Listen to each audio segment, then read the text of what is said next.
습니다. KBS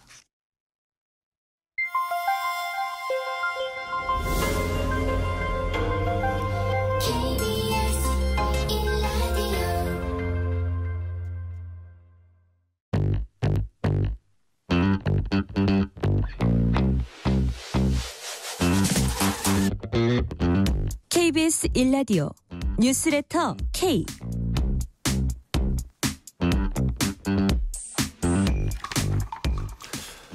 안녕하세요. 뉴스레터 K 진행하는 KBS 전종철 기자입니다. 야당 주도의 방송사법 처리에 반대한 여당의 필리버스터가 국회 본회의장에서 이틀째 진행되고 있습니다. 국회에선 또 이진숙 방송통신위원장 후보자 인사청문회가 사흘째 열리고 있습니다. 야당의 탄핵 소추안 발의에 이상인 방송통신위원장 직무대행이 오늘 자진 사퇴하면서 방통위원이 단 한 명도 없는 사상 초유의 일이 일어났습니다.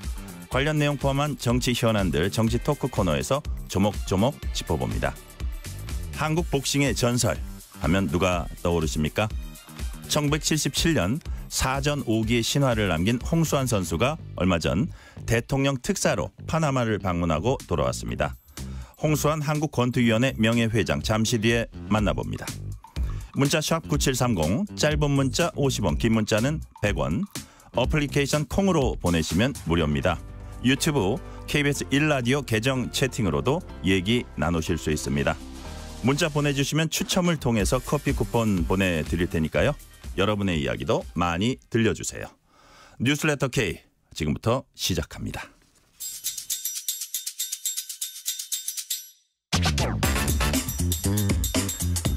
오늘 하루 가장 뜨거운 뉴스들만 골랐습니다. 뉴스레터 K 정치 토크. 정광재 전 국민의힘 대변인, 조기현 민주당 법률위 부위원장 나오셨습니다. 어서 오세요. 네, 안녕하세요. 반갑습니다. 정광재입니다. 자, 이른바 MBC 전쟁이라고 해야 할까요? MBC 사장을 사실상 뽑을 수 있는 영향을 미치는 방송문화진흥회 이사 교체를 앞두고 방문진에 영향을 미치는 방송통신위원회를 넘어서 국회까지 여야의 전선이 확대되고 있습니다. 이상인 방통위원장 직무대행 겸 부위원장 오늘 자진 사퇴했고요. 자, 야당이 발의한 탄핵소추안 가결되면 방통위가 몇 달 동안 사실상 무력화되기 때문에 이제 그런 건데 이동관, 김홍일 이어서 이상인 현 직무대행까지 이제 사퇴하면서 방통위원 원래 정원 5명인데 그중에 1명도 없는 이런 초유의 사태를 맡게 됐습니다. 이 사태가 벌어진 결정적 책임 누구에게 있다고 보시는지 먼저 조기현 부위원장님 한번 말씀해 주세요. 우선 뭐 대통령이 문제라고 봅니다. 이 2인 체제의 비정상적인 상황을 일단 만든 원인이 거의 2023년에 최민희 의원 추천목 임명 않고 계속 그냥 두신 거 아니에요? 그리고 그 이후에 2인 위원회를 통해서 2023년 8월부터 이동관 방통위원장 또 김홍일 방통위원장 통해 가지고 주요 결정을 다 했습니다. 그게 이제 소위 말하는 방송을 장악했다는 의도가 너무 노골적으로 표현된 거 아니겠어요? 근데 지금 이제 마지막 MBC 그 방송문화진흥회 이사까지도 지금 2인 체제를 통해서 막 가려고 하고 뭐 이상인 직무대행까지 사실은 2인체에서 의결해서 실제 통상적인 업무 외에는 할 수 없음에도 불구하고 주요 의사결정을 혼자 지금 독단적으로 하고 있거든요. 이 상황을 다 따라 올라가다 보면 이 방송을 이런 식으로 하려고 했던 대통령의 의중 또 의지가 관철되는 과정이었기 때문에 모든 문제의 발단은 대통령에 있다고 봅니다. 자, 정광재 대변인은 어디에 발단이 있다고 보세요? 방송통신위원회는 합의기구입니다. 그래서 2명의 상임위원만으로도 이 권한을 행사할 수 있다는 게 그 법조계 해석이고요. 근데 최민희 전 방통위원 추천자 네. 이후에 요구하지 않았습니까? 그렇습니다. 민주당 쪽에? 사실 최민희 지금은 의원이죠. 당시에는 상임위원 후보자였는데 최민희 네. 의원이 당시에 방송통신위원회 상임위원회로 가기에는 적격 사유가 좀 부족하다. 그러니까 가짜 뉴스와 관련해 갖고 결격 사유가 있었기 때문에 당시에 대통령이 민주당의 다른 사람을 요청해 줄 것을 요구했었는데 그게 이루어지지 않았었던 거죠. 근데 어쨌든 이 그 탄핵이라는 것을 자꾸 민주당이 일삼으면서 지금 방통위의 상임위원이 한 명도 없어지게 되는 셈이잖아요. 근데 이 탄핵이라는 것은 명백한 법률 위반, 그러니까 직무 수행 과정에서 명백한 법률 위반이 있어야 가능함에도 불구하고 정치적 탄핵을 하고 있는 거거든요. 그러면 이분들이 왜 먼저 그러면 자진 사퇴할 수밖에 없었느냐? 사퇴를 안 하게 되면 헌법재판소의 판결을 기다리기까지 업무 공백이 굉장히 길어지는 거잖아요. 몇 달 되죠. 그 업무 공백을 막기 위해서 불가피하게 사퇴할 수밖에 없는 상황이 연출되는 건데 이번에도 민주당이 거대 그 입법 권한을 가진 민주당이 탄핵을 일삼으면서 이런 상황이 발생한 거지 이걸 대통령 탓으로 또 넘기기에는 너무 좀 과도한 측면이 아닌가 생각하고 있습니다. 제가 아까 모두의 MBC 전쟁이라는 네네. 용어를 썼는데 정광재 대변인께 한번 여쭤볼게요. 자, 이제 유례 없는 방송통신위원장 후보자 사흘째 청문회. 예. 이건 뭐 국무총리하고 대법원장도 이틀 하잖아요, 보통. 네. 근데 뭐 사흘까지 할 수 있다고 이제 법에 돼 있으니까 하긴 하는데 정말 이례적이고 또 대행까지도 이렇게 그 탄핵을 시도하는 네. 이런 일들의 목적이 뭐라고 봅니까? 그 지금 말씀하신 거죠. MBC 전쟁이라고 하셨는데 박문진 이사진의 교체 시기가 다가옵니다. 박문진 이사진이 교체돼야 MBC 경영진의 교체가 가능한 거거든요. 그런데 2017년에 문재인 대통령이 집권했을 때는요. 박문진 임기가 끝나지도 않은 상황에서 이 노조원들 중심으로 가갖고 박문진 사퇴하라 그래서 이 사퇴가 이루어진 과정이 있어요. 그런데 우리 정부는 벌써 2년 반 집권이 지났음에도 불구하고 인위적으로 박문진 이사진 교체하지 않았습니다. 그래서 때를 기다리고 있었던 상황인데 이것에 임기가 대한 다 채워질 때까지. 네. 그런데 이런 문제에서까지 자신들이 이번 국회에서 가진 권력을 바탕으로 실력 행사를 벌이는 건 어차피 이 여야가 이 정권 교체가 수시로 이루어지고 있잖아요. 일종의 좀 신사협정 위반 아닌가도 싶어요. 그러니까 뭐라 그럴까 그 대통령제 국가에서는 일종의 그 대통령 집권 여당이 이런 행사들을 하는 게 관례가 되어 있었던 거잖아요. 근데 자신들이 할 때는 정당한 일이고 우리가 하려고 하면 그걸 인위적으로 막으려고 하는 것은 좀 문제가 있다 이렇게 보고 있습니다. 그러니까 일각에서는 조기현 부위원장님, 와 MBC를 저렇게까지 지키려고 하나 할 때 이제 권성동 의원이 MBC가 선거 기간 포함해서 지속적으로 편파 방송해왔고 민주당이 그 수혜를 입었다 이렇게 얘기를 해서. 우리가 같은 편이다 이런 식으로 인식하는 게 아닌가 이런 지적도 있어요. 일단 뭐 하나 사실관계는 뭐 정정을 해야 될 것 같은데요. 박문진 이사가 그냥 정상적으로 임기가 끝나니까 하는 게 아니잖아요. 2023년도에 해임 절차 걸쳤는데 법원에서 브레이크를 걸어놓은 상태잖아요. 지금. 그러니까 아무 정부에서 박문진 이사를 인위적으로 개편하는 시도가 없었다는 것은 사실관계에 맞지 않고 네. MBC 보도에 뭐 민주당에 영향을 미치나요? 그리고 뭐 이 독립적으로 보도하는 내용들이고 실제 국민 신뢰도 1위 방송 아닙니까? 그냥 객관적으로 방송에 대한 국민 신뢰가 있는 것이고 그게 뭐 민주당에게 유리하다 편파적이다 이렇게 보는 것 자체가 좀 잘못된 시각이라고 보고 저는 문제 본인이 아까 대통령 탓이라고 한 거에 더 근본적인 원인은 어디에 있다고 보냐면 대통령께서 지금 국정운영 2년 넘어가는 동안에 이 낮은 지지율의 문제를 정부는 잘하고 있고 대통령 본인의 직무수행도 잘하고 있는데 방송이 이 잘못되고 허위뉴스 가짜뉴스를 만들어서 이런 부분에 대한 국민적 평가가 잘못되고 있다 이런 인식을 갖고 계신 것 같아요. 그 중심에 MBC가 있다고 보는 거고 이게 날리면 바이든 그 문제 이후에 계속 이 생각이 너무 확고하게 갖고 계시기 때문에 결국에 MBC를 인위적으로 하려는 시도는 한 번은 실패했는데 결국에 지금까지 온 거라고요. 그러니까 이런 상황을 종합해 보면 MBC든 뭐 다른 방송도 다 마찬가지인데요. 뭐 국민들이 선택하는 거잖아요. 보도의 논조라든가 이런 부분에 대해서는 평가가 갈릴 수는 있습니다. 이게 근데 특정 정치 세력에 유리한 방송이다, 불리한 방송이다, 특정 정당의 편을 받는 방송이다. 이렇게 방송을 하면 국민들이 그거에 대해서 이 신뢰를 보내겠습니까? 저는 그런 측면에서 보면 MBC 보도에 대해서 뭐 윤석열 대통령이나 현 정부가 마음에 들진 않을 수는 있지만 그렇다고 해서 이게 뭐 민주당의 방송이니 민주당의 편파적인 보도를 한다 이렇게 평가하는 것은 방송의 어떤 중립성, 객관성 이 부분에 대해서 매우 잘못된 인식에 기초한 것이다. 정광재 대변인. 네. 문재인 정부 시절에는 어땠어요? 문재인 정부 시절에 바로 바꿨죠. 그리고 KBS도 마찬가지 아니었습니까? 그때 당시에 뭐 명지대 교수인 강영규 교수의 강규영 교수의 법인카드 사적 유용이라고 해서 그런 문제까지 문제 삼고 강의를 하는 대학교까지 가갖고 뭐 시위를 통해서 실력 행사를 통한 그런 인위적인 교체가 있었는데 감사원 감사도 했을 네, 겁니다. 사실 MBC의 편파 보도에 대해서는 많은 분들이 문제 지적을 하고 있습니다. 선거방송심의위원회가 지난 4월 10일 총선 앞두고 제일 많이 제재를 한 곳이 MBC입니다. MBC 라디오를 중심으로 해서 굉장히 민주당에 편파적으로 유리한 보도를 했다라는 지적을 많이 받아왔었고 이 부분은 글쎄 우리 당 지지자들뿐만 아니라 민주당 지지자들도 MBC는 우리와는 좀 결이 같은 방송이다라고 생각하는 분 많은 거 아닌가요? 이런 상황을 초래한 것도 MBC고요. 이런 것들에 대한 정상화가 반드시 필요하다고 생각하는 것도 뭐 기본적인 일반 국민들이 가질 수 있는 생각이라고 판단하고 있습니다. 자, 여기까지 있고 다음 질문으로 넘어갈게요. 이른바 방송사법 가운데 뭐 결국은 계속 연관되는 것들이네요. 방송사법 가운데 방송통신위원회 설치 운영법 개정안이 어제 이제 국회 본회의에 상정되자 국민의힘 필리버스터로 대응하고 있습니다.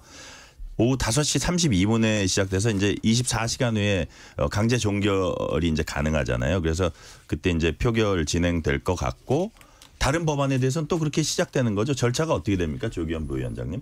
그러니까 이 필리버스터를 시작하면 토론 종결 표결을 할 수 있으니까요. 24시간 지난 후 시점에서 각 법안에 대한 종결하는 이 표결을 할 수가 있죠. 그러니까 각 개별 법안별로 그렇게 24시간씩 다 따라가다 보면 결국에 이제 필리버스터를 한다고 하더라도 결국에 지금의 의석 구조상 뭐 무한정할 수는 없는 거고요. 이제 그 절차에 따라서 민주당은 법정 시한인 24시간이 지나면 이 종결 표결을 하겠다는 거고 그렇게 되면 아마 화요일인가요? 그때 이 종료되고 법안 처리가 가능한 상황이 되는 거죠. 이제 또 다시 뭐 표결, 뭐 가결, 그다음에 거부권 행사 그렇게 전망하십니까? 그렇게 되겠죠. 지금 뭐 이미 대통령실에서는 공언하고 있지 않습니까? 그렇게 되겠죠, 뭐 또. 네. 이게 우리 지금 22대 국회가 갖고 있는 쳇바퀴 돌아가는 국회 현 주소입니다. 그러니까 민주당이 실력 행사를 통해서 법안을 의결하려고 하고 상정하면 사실 소수 집권 여당이 할 수 있는 유일한 방법이 필리버스터예요. 근데 필리버스터는 24시간 지나면 또 필리버스터 종료 의결을 할 수 있기 때문에 민주당이 또 다시 의결하고 그래서 법안이 통과되면 정부로 이제 송부가 됐을 때 대통령이 제2호권 행사하면 다시 국회에 와갖고 3분의 1을 넘지 못해서 자동 폐기되는 이런 수순으로 가고 있는데 저는 정말 22대 국회가 대화와 타협이라는 정치의 대명제를 망각하고 있다고 생각합니다. 저는 민주당이 정말로 방송과 관련해서 방송 발전과 또 독립적인 운영 규정과 관련한 관리를 만들려면 일정 부분 어느 정도의 타협점을 마련할 수 있는 방송 법안을 만들어 와야 하는데 그러지 않고 있잖아요. 답답한 노릇입니다, 진짜. 예. 근데 방송 3법, 방통위원장님, 이 방통위법이요. 뭐 그런 비판 민주당이 뼈아프게 받아들이고 있죠. 문재인 정부도 왜 안 하고 지금 하느냐. 네, 그렇죠. 제가 그 질문을 지금 드리려고 그랬어요. 그거는 인정합니다. 그건 비판받아 마땅하다고 생각은 하는데요. 어찌 됐든 이런 악순환을 막기 위한 법안이라는 내용적 공감은 어느 정도 할 수 있는 거 아니겠어요? 물론 하나하나에 대해서 이게 뭐 객관적이고 중립적인 위원 선정이 가능할 것이냐에 대한 문제 제기는 있을 수 있습니다만 이렇게 정권이 바뀔 때마다 소위 말하는 방송 장악 시도 가 있는 게 아니냐는 비판 이걸 근본적으로 차단하기 위한 법안이라는 거에 대해서는 동의하시잖아요. 근데 이 법안에 대해서 반대하는 논리가 국민의힘이 계속 얘기하는 거는 왜 문재인 정부 때 안 하고 지금 하느냐 이거 말고 내용에 대한 구체적 반박을 제가 잘 못 들어봤어요. 내용과 관련한 건 이런 게 있습니다. 정광재 대변인. 추천을 하는 기관들이 대부분 민주당과 정서적으로 좀 결이 같은 단체들 예를 들어서 대부분의 언론 시민 단체라고 하는 분들 그런 곳에서 인사를 추천하기로 돼 있는데 그동안의 활동 경력들을 봤을 때 민주당과 그동안 그 많은 행동들을 같이 해왔었는데 그런 분들에게 추천권을 주자고 하면 국민의힘이 받아들일 수 있을까요? 그런 내용들은 좀 이제 더 네. 이게 조율을 해야 될 것 같고요. 네. 자, 다음 질문으로 넘어갈게요.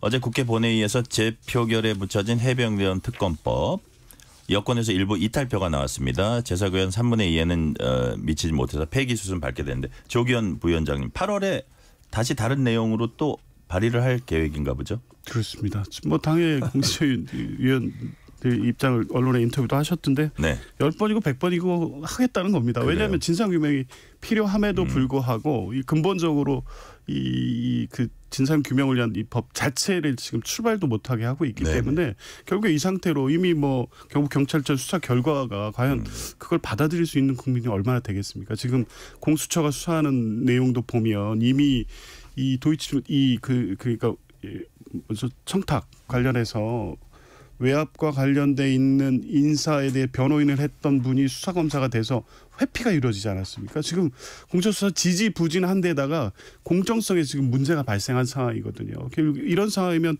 특검밖에 없다는 것이 객관적으로 어느 정도 확인된 상황임에도 불구하고 일부 내용을 수정한다거나 이렇게 하지 않고 무조건 반대 입장을 계속 해온다고 하면 결국에 다시 재발의할 수밖에 없고 뭐 일단 고무적인 것은 이번 표결 결과에서 4표의 이탈표가 발생했지 않습니까? 사실은 이 뭐 단순 수치가 아니라 이제 내부 분위기는 달리 말씀하실 수도 있겠지만 전체적으로 바뀔 수 있는 상황도 올 수 있다고 봅니다. 그렇게 이제 기대도 있다 이거죠. 민주당에. 그렇죠. 예, 네, 예. 제가 하나 근데 궁금한 게 있어요. 민주당에. 그 한동훈 그 당시 전당대회 과정에서 한동훈 대표가 당시는 후보였죠. 제3자 추천 특검법 얘기가 나오니까 이제 민주당이 공식적으로는 우리는 그거 아니다. 뭐 이재명 전 대표도 얘기를 했지만 그래도 이렇게 민주당 의원들 얘기를 들어보면 이 부분 약간 기대 갖고 있고 어쨌든 특검에서 진상 규명하는 게 중요하기 때문에 좀 전당대회 기다린다 이런 분위기가 분명히 있었거든요. 예. 근데 왜 대표 선출 바로 다음에 이거를 저쪽에 어떤 얘기도 오고 가지 않고 왜 이거를 처리했을까요? 의지가 없다고 보는 거죠. 의지가 없다. 그러니까 근데 의지가 없다는 게 구체적으로 드러난 게 있나요? 지금 어제 오늘 말씀하시는 내용을 보면 뭐 결국에 이제 발의에 대해서 기본적인 입장은 변하지 않았다고 말씀을 하고 계시지만 예. 발의는 내가 할 수 있는 게 아니다 이렇게 말씀하세요. 그런데 발의를 할 수 있다고는 지금 원내대표나 원내의 입장이 어떻습니까? 안 하겠다는 거 아닙니까?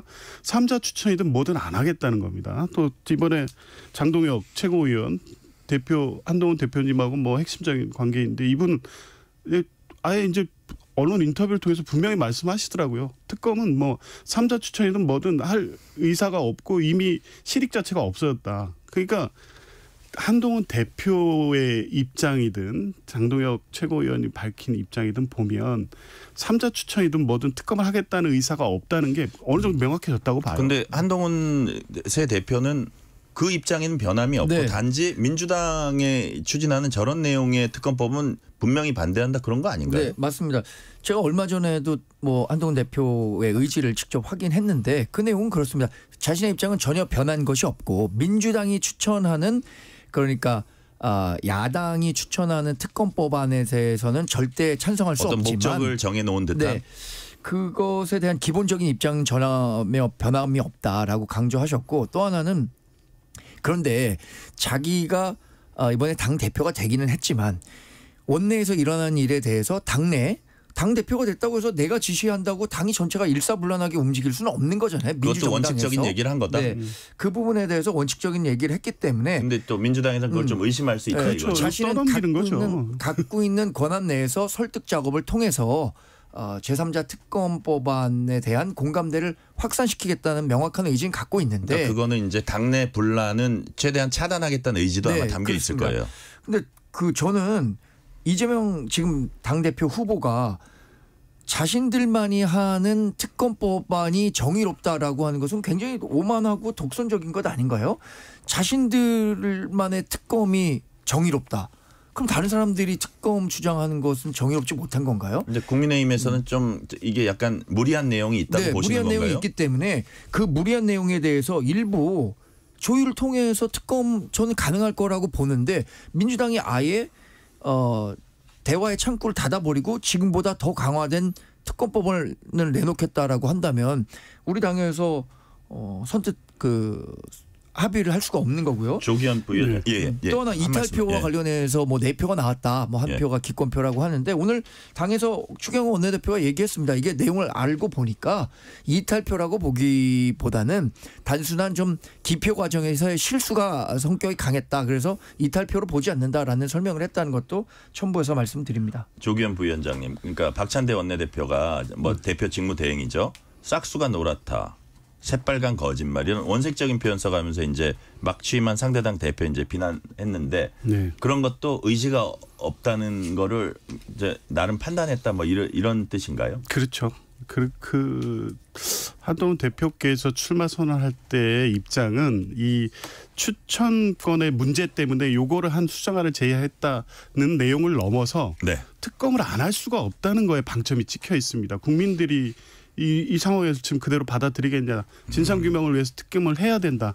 그래야 국민의힘과 대통령이 사는 길이다. 이렇게 말씀하셨어요. 그런데 지금에 와서 어제 오늘 있었던 발언의 내용이라든가 발의에 대한 어떤 권한의 문제를 가지고 이걸 살짝 피해가시는 인상을 주는 걸 보면 결국에 논의를 시작하려면 발의를 해놓으면 논의를 시작할 수 있는데 그 발의의 문제를 설득하고 그 과정을 거쳐야 되고 어느 세월에 언제 하겠다는 거예요. 그동안 이미 이 가장 중요한 증거인 통신 내용이나 통신 기록들은 지금 삭제돼 가고 있거든요. 이런 상황에서 그걸 언제까지 기다려야 된다는 거죠. 그래서 하겠다는 의지가 없다 보니까 다소 격앙된 표현이 나왔던 것 같습니다. 정광재 대변인, 그 한동훈 대표를 향해서 싹수가 노랗다. 새빨간 거짓말. 뭐 수용하십니까? 어떻습니까? 아니, 지금 정말 당 대표 된 지 지금 2, 3일밖에 안 됐는데 상대당 당 대표에 대해서 그렇게 원색적인 표현으로 심지어 인신 공격성 발언을 일삼는다면 어떻게 국회에서 대화를 할 수 있겠습니까? 예를 들어서 이재명 대표가 이번에 높은 득표율로 다시 당 대표가 됐다고 했을 때 우리가 이재명 대표에 대해서 그런 표현을 하면 민주당 기분 좋겠습니까? 저는 이거 정말 역지사지의 마음이 좀 국회 내에서 필요하다라고 생각을 하고 있습니다. 네. 정광재 대변인께 하나 더 여쭤볼게요. 오늘 김경률 전 비대위원이 언론 인터뷰에서 선거 끝났다고 모든 게 끝난 게 아니라면서 자, 대통령이 이런 발언, 선거는 원래 그런 것이니 덮고 가자는 취재 말에 이제 크게 반발했다고 합니다. 사실 대통령 얘기는 이제 선거 끝났으니까 갈등 봉합하고 한 팀이 돼서 원팀 돼서 나가자 이런 취지였던 것 같은데 김경률 전 비대위원은 주로 원희룡 후보라든지 친윤 인사들의 그동안 자신들이 보기에는 좀 받아들일 수 없는 혹자는 색깔론이라는 얘기도 했는데 그런 것들에 대해서 어떻게 이걸 덮고 넘어가냐, 이건 짚고 넘어가자 이런 것 같거든요. 어떻게 보세요? 김경률 전 비대위원 개인 차원에서는 그런 말씀하실 수 있다고 생각하는데 한동훈 대표가 갖고 있는 생각은 전 다를 거라고 생각합니다. 윤석열 대통령이 얘기한 것처럼 당의 화합이 우선이고요. 한동훈 대표가 포용하는 정당이 된다고 얘기를 했어요. 그리고 선거 연합을 복원해야 다음 지방선거와 대통령 선거 이길 수 있다라는 명확한 인식을 갖고 있기 때문에 우리가 외부에 있는 공동의 적을 상대할 때는 내부 단합이 우선입니다. 지난번 전당대회에서도 뭉치자라는 구호가 한 10번은 나왔고요. 윤석열 대통령도 과거에도 하나였고 앞으로도 하나가 될 것이다. 이런 얘기 줄곧 강조해 왔거든요. 개인 차원의 의견이지 이게 지금 새로 들어선 우리 국민의힘 지도부가 갖고 있는 전체적인 공감대는 아니다. 이렇게 말씀드리겠습니다. 하나만 짧게 여쭤볼게요. 가까이서 계속 지켜보시고 이제 이번 선거 과정에서 보셨으니까 그 정도 공격받았으면 좀 앙금이 남을 것 같기도 한데 뒤끝이 있는 스타일입니까? 없는 스타일입니까? 아니, 근데 정치는 제가 이 말씀 드릴게요. 한동훈 대표가 항상 얘기하는 게 공과 사가 명확해야 된다라고 얘기를 하고 있거든요. 정치 당 대표는 이제 공적인 최고의 위치에 있는 자리이기 때문에 여기에 사적 감정이 자리해갖고 의사결정에 영향을 주면 안 된다는 명확한 입장을 갖고 계십니다. 자, 민주당 전당대회로 가보겠습니다. 이제 최고위원 후보들 친명 마케팅 많이 하는데 이거 어떠세요? 이 질문은 제가 하도 해서 이 질문 말고 자, 원외인사란 핸디캡을 딛고 1위를 정봉주 후보가 달리고 있어요. 그리고 어떻게 보면 이재명 당대표 후보의 선거 캠프 좌장 역할이라고도 할 수 있었던 그 김민석 후보는 뭐 4위 정도. 정봉주 후보의 선전 배경 조기현 부위원장님 뭐라고 보세요? 일단은 뭐 그건 명확해졌죠. 명심픽이 당원들에게 그대로 작동하지는 않는다는 건 확실해 보이고요. 네. 두 가지가 있는 것 같습니다. 일단 이 정봉주 의원이 초선 그가 의원을 한 번밖에 안 하고 의원 한 번 했어요. 굉장히 오랫동안 지금 원외 생활을 하고 있는데 그럼에도 불구하고 민주당의 마이크 역할을 하고 당원들과의 이 접합점이 굉장히 팟캐스트 많았죠. 이런 거 예, 열심히 해요. 유튜브 같은 걸 통해 가지고 계속 그러니까 굉장히 열성적으로 활동하는 당원들 가운데 항상 있었어요. 그러다 보니까 강력한 지지층 팬덤이 있죠. 그게 한 15에서 20%가 있는 것 같고 이분들이 적극적으로 이번만큼은 정봉주를 정치 일선에 복귀시켜야 된다 이런 의지가 강하게 작동하는 측면이 있고 이제 그 이 내면에는 네. 어떤 게 있냐면 정봉주는 고생 많이 했잖아요. 과거 BBK 때 네. 대선 기여 뭐 당에 기여하다가 결국에 구속이 됐던 거고 또 그 중간에 2016년 총선인가요? 그때는 또 공천 배제도 당했었고 네. 이번에도 공천됐다가 취소됐습니다. 물론 본인의 과거의 어떤 부적절한 언행 이게 문제이긴 한데 그래도 뭐 동정론 같은 게 약간 동정론 상당히 있었던 것 같아요. 예. 제 느낌. 이제 그런 것들이 같이 이제 결부되면서 1위 정도 안정적으로 치고 나가고 있는 것 같습니다. 네. 자, 우리 그 한 가지 더 여쭤볼게요. 민주당 사안. 그러고 저기 네. 정광재 대변인으로 가겠습니다. 자, 이제 당권 후보 이제 서로 이제 경쟁도 시작됐는데 물론 뭐 누가 봐도 이재명 전 대표가 이제 많이 앞서가는 것 같긴 한데 어떤 정책적인 걸로 이제 문제 제기를 했습니다. 이재명 후보를 향해서 김두관 후보가 부자 감세 공세 펼쳤습니다. 금투세 관련해서 이재명 전 대표는 5년에 5억 원 정도는 세금 면제가 필요하다 이렇게 답했는데 여기에 대해서 이제 좀 반박하는 저 김두관 저 후보가 자 이거 당내에서 이런 부분 어떤 방향으로 갈까요? 이재명 전 대표 방향으로 갈까요? 어떻게? 아무래도 뭐 당의 어떤 세력 관계나 이런 걸 보면 이재명 대표가 지금 말씀하는 방향으로 어떤 당론을 정해가는 과정이 있겠죠. 근데 이건 논의해봐야 됩니다. 실제 이게 지금 선거 과정에서 이때 의제로 던져져 가지고 그냥 논란이 분분한 거지 실제 아마 논의 과정에서는 김두관 후보가 얘기하는 부분에 공감하는 의원들도 꽤 있을 수 있습니다. 네. 자, 그럼 오늘은 여기까지 말씀 듣겠습니다. 정광재 전 국민의힘 대변인 조기현 민주당 법률위 부위원장이었습니다. 감사합니다. 네, 고맙습니다. 고맙습니다. 실시간 교통정보 듣고 오겠습니다. 교통정보센터 서휘영 리포터 나와주세요. 네, 본격적인 휴가철이 시작되는 주말을 앞두고 퇴근 차량들과 나들이 차량들까지 늘면서 고속도로에 정체가 많은데요. 곳곳에 사고도 있어서 안전운전 필요합니다. 수도권 제1순환고속도로 판교에서 구리 방향, 판교부터 구리 휴게소 사이 총 26km 정체고요. 반대 방향 구리부터 광암터널까지 정체인데 광암터널 3차로에 사고 있어서 조심하셔야겠습니다. 지나서 송파부터 판교 분기점까지 밀리는데요. 판교 분기점 부근 5차로에는 고장난 화물차가 멈춰 있습니다.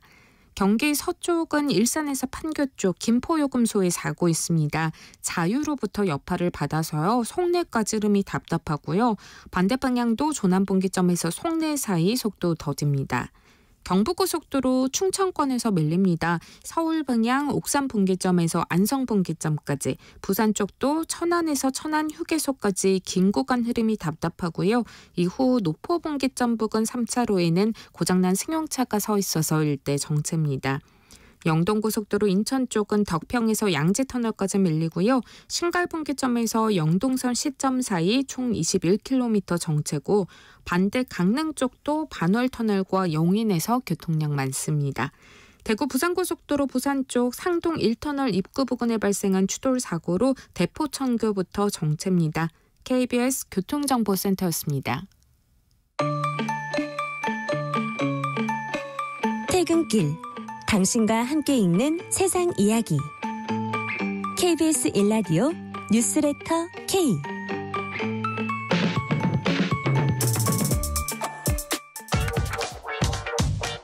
뉴스의 진수를 보여주는 인터뷰 뉴 진수. 온라인으로 상품과 서비스를 사고 파는 전자상거래를 이커머스라고 합니다. 그 업체들 가운데 티몬과 위메프가 있습니다. 한 달 이용자 수 869만 명에 월간 거래액도 1조 원이 넘는 곳인데 최근 판매자들한테 지급해야 할 돈을 정산하지 못하는 사태가 벌어지면서 소비자 피해에 더해서 유통업계는 물론 금융계로 파장이 확산되고 있습니다. 왜 이런 사태가 벌어졌는지, 이 문제는 어떻게 풀어나가야 하는지 차영주 ISET 경제연구소장과 얘기 나눠보겠습니다. 차영주 소장님 어서 오세요. 예, 안녕하십니까.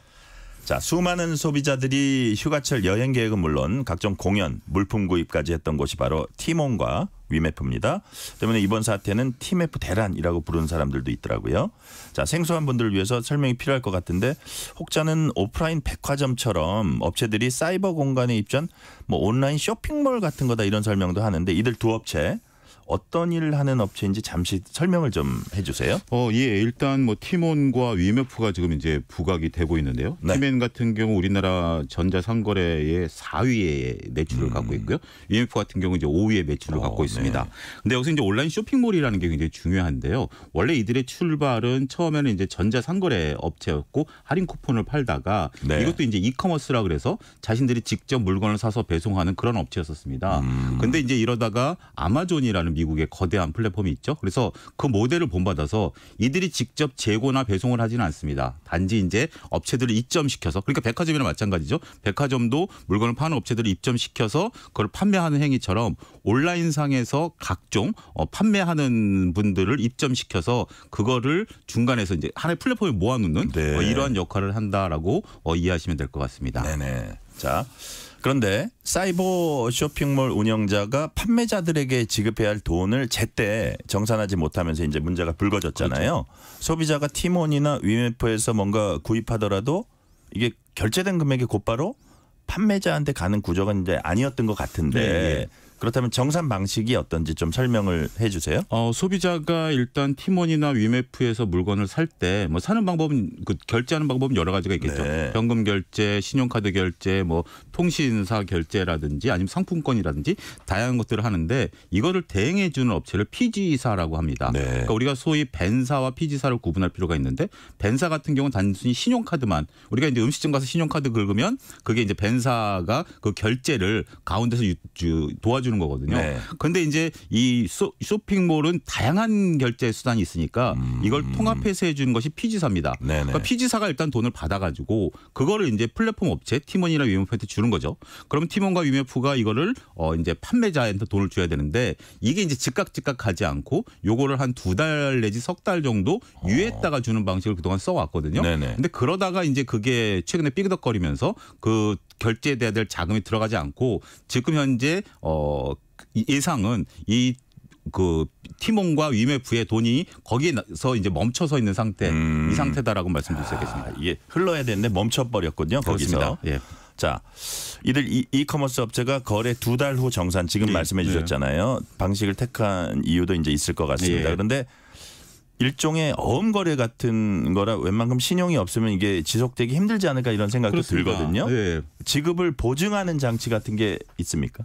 이게 이제 법적으로 우리가 이제 그 공정거래위원회에서 2006년 4월 달에 만들어 놓은 게 있습니다. 우리가 3자 결제 시스템이라 그래서 에크로스 계좌라 그래서 일단 이런 상품에 대해서 물건을 판매하면 이렇게 저장해 놓는 이런 장치가 있습니다. 근데 여기에 이제 해당에는 강제 규정에서는 그다음에 우리가 이제 현금 계좌하고 그다음에 배송에 하는 업체들은 이걸 이용을 해야 되는데, 지금 이 업체 같은 경우 신용카드라든지 배송을 안 하니까 여기에서 약간 좀 벗어나 있었던 부분들이다라고 말씀드릴 수 있겠죠. 일단 법적인 건 그렇고, 그다음에 이제 구체적으로 보면 티몬 같은 경우 우리가 이제 지금은 7월이면 7월 말 다음 달 플러스 40일 날 줍니다, 돈을. 그러니까 2달 있다 돈을 주는 거고, 위메프는 1월 플러스 7일이니까 석 달 있다 돈을 줍니다. 근데 일단 뭐 여기 들어온 업체들은 대기업도 있지만 소상공인들이 많기 때문에 그분들 입장에서는 활로를 열기 위해서 이걸 좀 감수했다라고 할 수 있고, 여기에 이제 또 은행권이 좀 가세를 했습니다. 은행권 같은 경우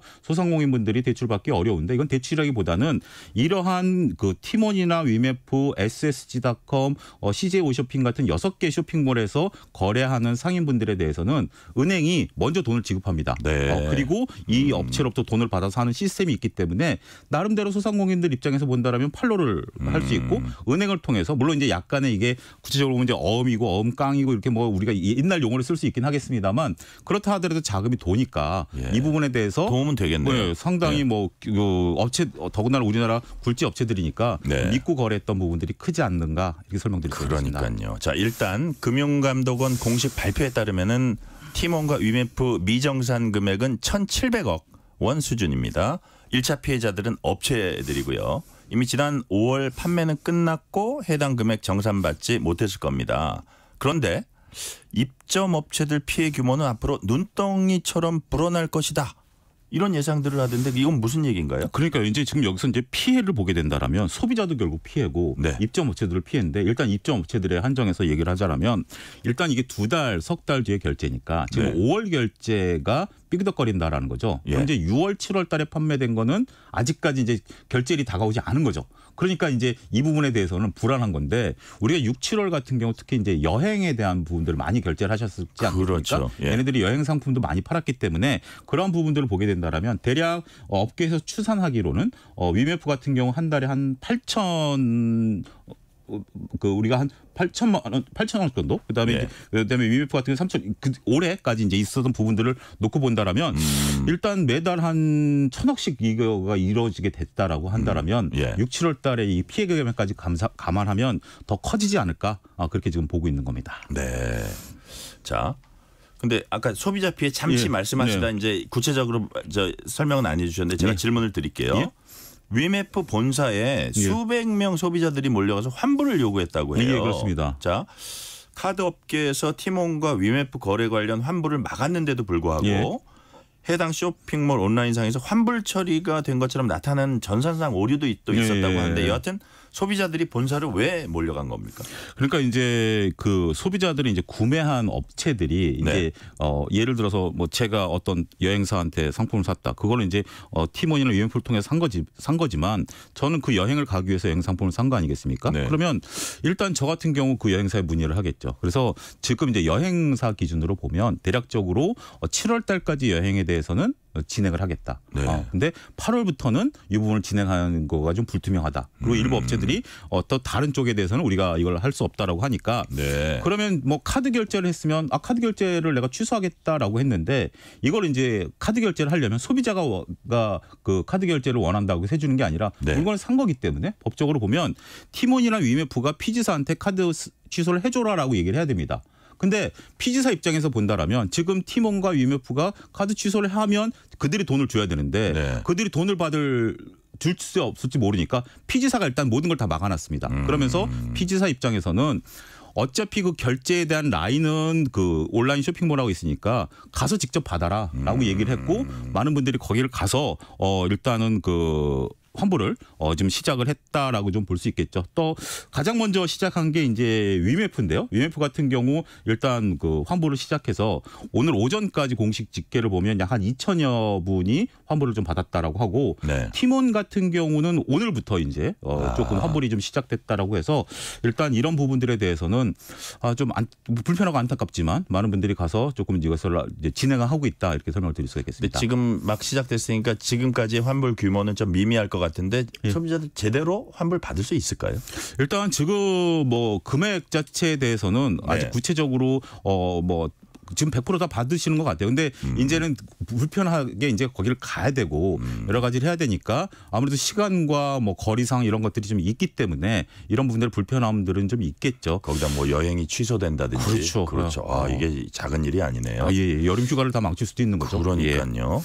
온라인 쇼핑몰 환불을 오프라인 공간에서 해야만 하는 이제 상황이라고 한다면 그만큼 시스템 구축 자체에 이제 문제가 있지 않았나 싶은 생각이 드는데요. 쿠팡과 위메프의 경우에 구매와 결제, 환불 시스템에 어떤 문제가 있었다고 보시는 거예요? 일단 결국은 우리가 이제 구매와 결제라는 부분들에서 결제된 대금이 결국 이 판매 업체로 가느냐 네. 아니면 이 중간에서 유통한 온라인 쇼핑몰에서 머무느냐의 차이가 위메프와 쿠팡이 다르다라고 말씀드릴 수 있겠습니다. 일단 위메프 같은 경우는 그 돈들을 자기들이 갖고 있다가 2달 유용한 다음에 돈을 이제 준 거고 쿠팡 같은 경우는 아까 얘기했던 어크로스 계좌를 이용합니다. 따라서 만약에 쿠팡에 내가 환불을 요구를 하면 피지사에서 어크로스의 자금을 빼서 주면 되니까 아무런 문제가 없었던 거죠. 네. 그러니까 돈이 공식적 제3의 장소에 있으면 누구든지 그 돈을 그 주인을 찾아서 갈 수 있는 거지만 지금 이제 위메프 같은 경우 그 돈 자체를 쇼핑몰이 가지고 있으니까 네. 서로가 그 돈이 어떻게 움직일지 모르니까 행동하기 좀 애매하다라는 점. 그래서 이번에 환불 문제가 크게 대두됐다라고 설명드릴 수가 있겠습니다. 자, 또 한 가지 문제가 국내 상품권 시장이 혼란이 일어나는 거 아니냐 이런 우려하는 목소리 나오고 있는데 자, 티몬과 위메프는 각각 해피머니 상품권 5만 원권을 46,250원에 컬처랜드 상품권 5만 원권을 46,400원에 이제 각각 판매하는 등 사실상 깡 역할을 이제 했다고들 하는데 그래서 앞으로 이제 해당 상품권 사용이 막히는 게 아닌가 이런 우려 나오고 있는데 소장님 보시기에 어떻게 될 것 같아요? 지금 이제 우려가 현실화되고 있습니다. 일부 그래요? 이제 그 게임 업체들이 저도 이제 저희 아이 키울 때 이제 아이들이 게임할 때 이제 게임 뭐 사이버머니 이제 넣어달라고 하면 뭐 가끔 이제 뭐 잘하면 현금 주기보다는 이런 걸로 해서 주고 했었거든요. 그러셨어요? 그렇게 해서 이제 그들이 이거를 가지고 이제 했었는데 그리고 부모들 입장에서 본다라면 좀 싸게 파니까. 근데 싸게 파는 게 이게 불법은 아닙니다. 왜냐하면 이 자체들이 이제 상품권이라는 게 판매와 사용이 시간이 있으니까 그동안의 어떤 이자라든지 아니면 5년이 지나고 나면 이게 사라지니까 거기에 대한 낙전 수입 때문에 좀 할인해서 판매하는 거거든요. 근데 그런 것들 때문에 많이 판매가 됐는데 나중에 이들이 이제 이들한테 그 위메프라든지 그 팀원에서 돈을 받아야 되는데 뭐 이 돈 받을 수 있는지 없이 지금 다 불안한 거죠. 그러니까 일부 게임 업체들이 이것을 사용을 막고 있고 그다음에 이것을 이제 사전에 등록해 놓고 저도 이제 가끔 이런 거를 온라인 쇼핑몰에 산 적이 있어요. 뭐 이렇게 어디 가서 이제 뭐 수고했다고 이렇게 좀 받고 이제 그런 것들에 대해서 근데 그것도 지금 다 막아놓은 상태입니다. 그래서 지금 어쨌든 이 온라인 상품권과 관련된 부분들 그다음에 티몬과 위메프와 관련된 모든 것들이 일단은 서로 간에 지금 좀 움츠리고 있는 아주 초긴장 상태가 아니겠나 이렇게 설명드릴 수가 있겠습니다. 상품권 시장의 경우에요. 3년 전에 돌려막기식 사업하다 환불 대란 불렀던 게 머지 포인트 사태 그렇습니다. 있습니다. 네. 그 악몽이 떠오른다는 얘기들을 하는데 왜 이런 일들이 자꾸 반복이 됩니까? 약간 이번에 좀 결은 다르긴 합니다. 결은 달라요? 머지 포인트 같은 경우 무제한으로 무조건 20% 할인을 해줬습니다. 그럼 이게 상식적으로 유지가 되려면 돈이 계속 돌아야 되는데 이게 중간에 전자금융업 등록을 이제 금융당국이 요구를 하니까 갑자기 판매를 중단하다 보니까 돌던 게 막힌 거죠. 그게 이제 머지 포인트 사태라는 거고 이번 같은 경우는 어떻게 보면 일부에서 거론되고 있는 이 돈을 조금 다른 데 유용한 거 아니냐. 약간의 배임적인 성격이 있는 거 아니냐라고 좀 결은 다르긴 합니다. 근데 하지만 이 부분에 대해서 지금 이제 정부가 그때 당시에 이제 머지 포인트 이후에 규제안을 해서 법이 통과가 됐습니다. 근데 법 시행이 9월 14일부터입니다. 그러니까 작년에 통과가 됐고 이게 이제 1년 유예 기간에서 9월 14일부터인데 그 전에 이 사태가 좀 터졌다는 게 조금 안타깝습니다. 안타깝네요. 그래서 어쨌든 우리가 이제 온라인이라든지 이런 전자 상거래와 관련된 부분들 법이 조금 뒤늦긴 한데 비슷한 일이 좀 반복이 되다 보니까 이제 정부 당국도 좀 당혹스러워한다라고 말씀드릴 수 있겠죠. 네. 티몬과 위메프 모기업 Q10은 적자 경영 속에서도 몸집 불리기와 함께 미국 나스닥 상장 기획했었다는 얘기가 들리는데요. 그래서 Q10의 사업 확장에 따른 유동성 문제가 이번 사태 근본 원인이다. 이런 분석도 있거든요. 실제로 그렇다고 보세요. 일단 이게 불거지게 된 게 우리가 이제 그 전에는 우리가 뭐 티몬이라든지 위메프도 흑자 회사는 아니었어요. 근데 그럼에도 불구하고 우리가 이제 큐텐이 싱가포르 회사인데 여기서 이제 인수를 해서 결국 이제 기존에 있었던 대주주들하고 서로 지분 교환을 통해서 우리가 이제 앞으로 나스닥 상장까지 계획을 했었던 것 같습니다. 그런데 업계에서 이제 문제가 불거지게 된 게 올 2월달에 북미와 유럽에서 이커머스를 하고 있는 위시라는 업체를 약 2,300억에 인수를 했습니다. 이 또한 여기도 그렇게 꼭 이익을 내는 기업은 아니거든요. 그런데 2,300억이라는 현찰이 들어갔기 때문에 여기서부터 좀 문제가 꼬인 거 아닌가. 적은 돈이 아니네요. 그러니까 이 돈 자체가 결국 그 판매자들에 들어가야 될 돈이 글로 들어간 거 아니냐 이렇게 의심을 하는 거죠. 아직 확정된 건 아니기 때문에 의심을 하고 있는 상태이기 때문에 그러면서 위시부터 먼저 돈이 막혔고 그 다음에 이제 우리나라 같은 경우 그 이번 달 7월달에 위메프가 막혔고 17일 날 티몬이 막히면서 이게 점점 순차적으로 벌어졌다 이렇게 말씀드릴 수가 있겠습니다. 이번에 이런 질문 드릴게요. 일각에선 Q10이 지향했던 롤모델 즉 본보기가 국내 최대 온라인 물류기업 쿠팡이라는 얘기가 나오더라고요. 그런데 정작 다른 길로 접어든 것처럼 보입니다. Q10과 쿠팡 어떤 부분이 달랐다고 보세요? 쿠팡 같은 경우는 네. 그 굉장히 이제 쿠팡도 오랫동안 적자이지 않았습니까? 네네. 그런데 작년부터 영업 흑자가 처음 났고 그게 사실은 투자의 개념이었죠. 그 투자의 개념이었죠. 네네. 그게 이제 어떻게 보면 승자 독식, 플랫폼이 갖고 있는 승자 독식에 네네. 하기 위한 부분들이었고 예. 쿠팡이 그거에 대해서 정말 꾸준하게 해서 그걸 이루어냈다라고 볼 수 있겠는데 큐텐 같은 경우는 이게 다르죠. 우리나라 같은 경우 이제 외국 뭐 미국이나 중국 같은 경우는 워낙 땅덩어리도 크고 물건이 많으니까 몇 개 플랫폼 업체들이 공존할 수 있는 환경이다라고 본다라면 우리나라는 쿠팡이 지금 독식해버리게 된다라면 예.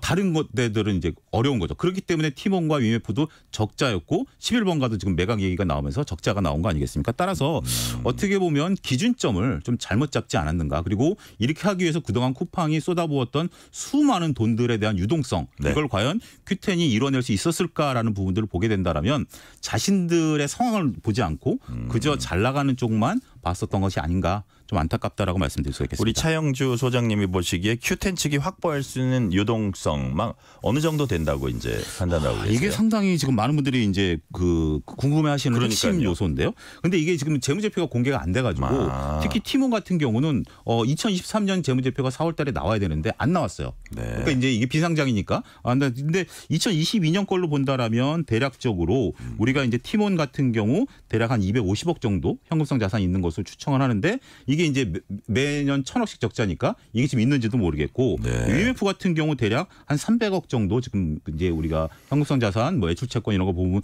된다라고 좀 보고는 있는데 현실적으로는 지금 이게 과연 있을지에 대한 부분들, 그러니까 이제 상당히 의문이죠. 우리가 이제 구체적으로 보려면 이런 현금성 자산과 그다음 피지사로부터 정산받은 금액 이런 것들을 다 따져봐야 되는데 당국이 이것을 제출하라고 요구를 하고 있는데 그거에 대해서는 아직 구체적으로 밝혀지지 않았기 때문에 네. 현실적으로 유동성은 조금 없을 것으로 본다. 그래서 근데 지금 나오는 얘기는 지금 이제 큐텐이 지금 그 큐텐의 2대 주주가 미국의 몬스터홀딩스라는 회사입니다. 예. 여기랑 해가지고 어떻게 지금 자금을 마련하고 있다라는 얘기들은 지금 뉴스에서 전원으로 나오고는 있습니다만 현실적으로 좀 과연 가능하겠느냐 이런 의구심이 더 크지 않는가 말씀드릴 수가 있겠습니다. 네. 사태가 일파만파 번지면서 금융과 유통 관련 규제 당국도 대응에 나섰습니다. 당국의 대응 주로 어디에 주안점을 두고 있습니까? 이게 상당히 이제 이게 이제 밝혀지게 되고 확 네. 부각이 된 게 이제 이번 주에 이제 확 수면 위로 올라온 거죠. 그러니까요. 그 전부터 얘기들이 좀 나오다가 근데 금융당국은 이 얘기가 나올 때부터 이것을 좀 들여본 것 같습니다. 그런데 이게 공정거래법상에 이제 들어가서 봐야 되는데 네. 이게 강제 규정이 별로 없습니다. 그러다 보니까 강제적으로 이것을 막을 수는 없는 상황이고 과거에 우리가 머지 포인트 사태에서도 공정위가 우리가 이제 이것에 대해서 서로 협의를 해라라고 해서 공정위 금감원 어디였죠? 공정이었어요? 예, 공정이었습니다. 예, 예. 금감원은 아니고 예. 금감원에서 지금 할 수 있는 건 아니고 예. 공정위에서 이 머지 포인트에 대해서 약 5,400여 명에서 소송을 좀 도와줘서 이제 네네. 협의를 하도록 했는데 11번가 거절함으로써 이게 또 무산이 돼 버렸거든요. 그래서 지금 이제 공정위가 오늘 국회에서 이제 나온 얘기는 이게 이제 그 자금에 대한 민사상 얘기이기 때문에 우리가 하기는 어렵다라는 어떤 법적인 좀 문제가 좀 있는 것 같아요. 근데 어쨌든 지금 좀 전에 나온 얘기는 이제 대통령실에서 이것을 이제 중소기업청하고 문화관광부에서 어떤 해결 방안을 좀 마련해라라고 구체적인 지시가 들어갔기 때문에 그 부분에 대해서 적극적으로 지금 법률적인 부분들을 좀 검토하고 있는 게 아니겠나. 그러니까 지금 당장 나온 거기보다는 나름대로의 특히 이제 여기서 나오는 게 소상공인들 분들의 피해거든요. 소상공인분들에 대한 피해에 대한 부분들을 정부가 좀 하는 거죠. 지금 이 두 곳과 거래하는 곳이 6만여 곳입니다. 네. 그리고 2022년 매출이 6조 9천억입니다. 따라서 근간이 흔들릴 수 있는 부분들이기 때문에 이 부분에 있어서 정부가 일단 지금 공식적으로 대통령실에서 밝혔기 때문에 이 부분을 좀 확인하고 있다라고 말씀드릴 수 있겠습니다. 아까 말씀하시기를 이제 우리 일반인들한테 터진 거는 불과 일주일 상간의 일이지만 이제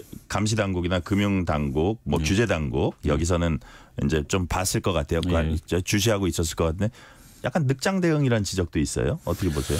이게 아무래도 좀 그런 경우가 있겠죠. 근데 이게 그 각 기업체들의 네. 어떤 자율 규제 이런 부분들이 크다 보니까 이것을 구체적으로 하기가 좀 현실적으로 좀 어려웠던 것 같습니다. 그리고 네. 이 부분에 대해서도 과거에 이제 우리가 머지 포인트 사태에서도 봤듯이 이게 강제할 수 있는 게 피해를 구제할 수 있는 것은 공정위가 현장 조사를 하고 집단 그 조정을 할 수 있는 부분들은 있습니다만 이 돈을 딱 여기서 일로 줘라라고 할 수 있는 부분들은 없거든요. 그러다 보니까 이게 정부 당국의 이제 고민이 좀 커졌었던 게 아니겠나. 그러니까요. 좀 이렇게 좀 말씀드릴 수가 있겠고 더군다나 우리가 이제 뱅크런이라는 것이 돈이 있던 없던 한순간에 위기가 확 불러일으킨 거 아니겠습니까? 예. 이제 과거보다 지금 온라인 시대다 보니까 이게 빨라지면서 정부 당국이 대응책을 찾기 이전에 이것이 먼저 수면 위로 올라오면서 지금 이렇게 됐기 때문에 정부 입장에서 좀 억울한 면도 있긴 있을 것 같아요. 근데 뭐 일단 지능과 혹은 촉진과 규제 사이에 적절한 수준 찾는 게 상당히 좀 어렵다라고. 이커머스에서 쉽지 않은 것 같아요. 이게. 그러니까 그 부분에 대해서 이제 뭐 아까 어크로스 계좌라든지 그다음에 이제 이것에 대해서 그 공정의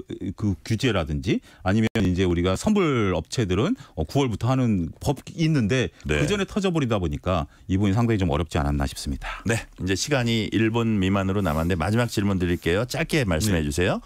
금융계와 판매 업체들에 더해서 소비자들까지도 이제 시장 참여자들에게 당부하고 싶은 말씀이 있으면 짤막하게 한 말씀해 주세요. 아무래도 이거는 소비자분들께서 좀 조심을 하셔야 될 것 같습니다. 네. 물론 이제 당연히 중요한 것은 업체가 이래서는 안 되는 거고 이제 정부 당국도 이런 걸 해야 되지만 소비자들이 이제 거래할 때 네. 과연 내 그 자금이 어크로스 계좌로 들어가느냐 아니면 직접 쇼핑몰로 가느냐 그다음에 쇼핑몰에 자금 사정이 좋느냐 어디서 확인하느냐라고 의문하실 수 있겠습니다만 우리 그 증권거래소에서 하는 다트에 들어가면 네. 이런 거에 대한 그 재무제표들이 다 나와 있습니다. 그래서 그러니까 최소한 내가 네. 이제 큰 거래를 할 때 예를 들어서 뭐 작은 거래라면 할 수 없겠습니다만 그 대신 어크로스 계좌 이용 정도는 인터넷 검색하면 금방 나오니까 네. 그런 걸 통해서 안전거래에 신경 쓰자 이렇게 말씀드리고 싶습니다. 안전거래에 신경 쓰자. 오늘은 여기까지 말씀 듣겠습니다. 지금까지 차영주 ISET 경제연구소장이었습니다. 소장 감사합니다. 예, 감사합니다. 뉴스레터 K 1부 순서 여기서 마치고 2부가 이어집니다.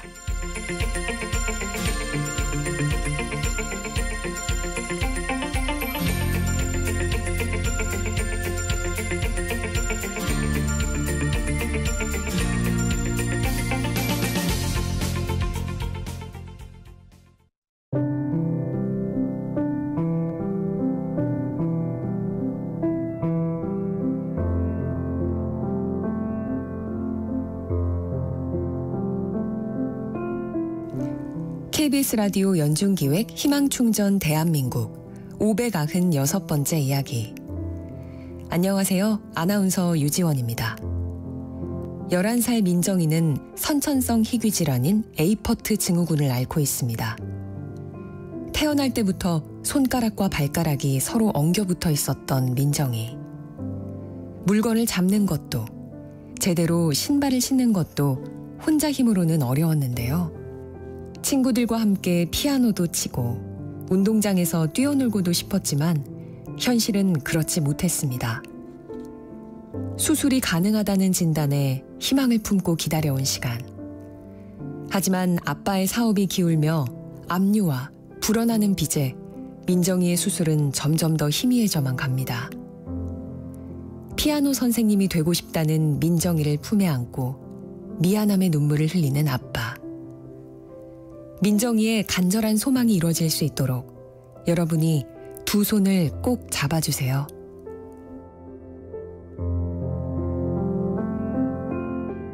여러분의 따뜻한 손길이 희망의 빛이 됩니다.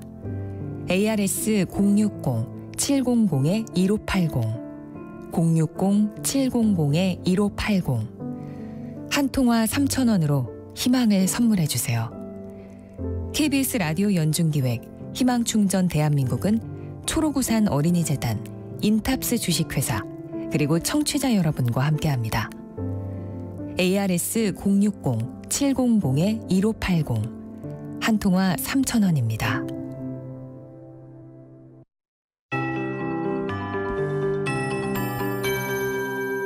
KBS 58분 날씨.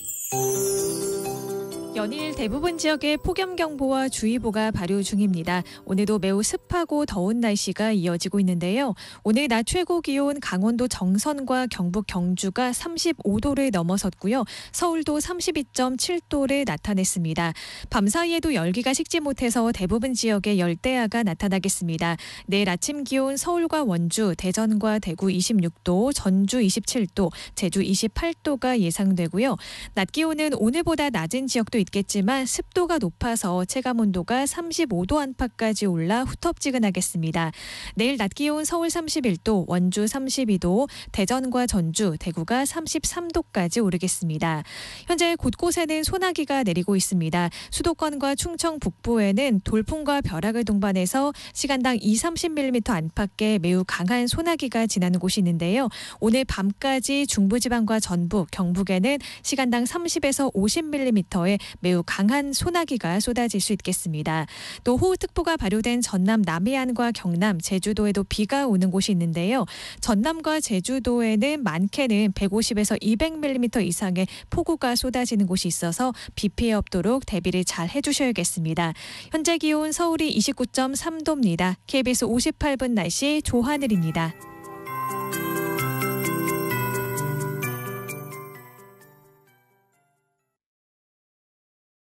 정성을 다하는 국민의 방송 KBS가 6시를 알려드립니다. AM 711kHz, FM 97.3MHz, KBS 1라디오입니다. HLKA.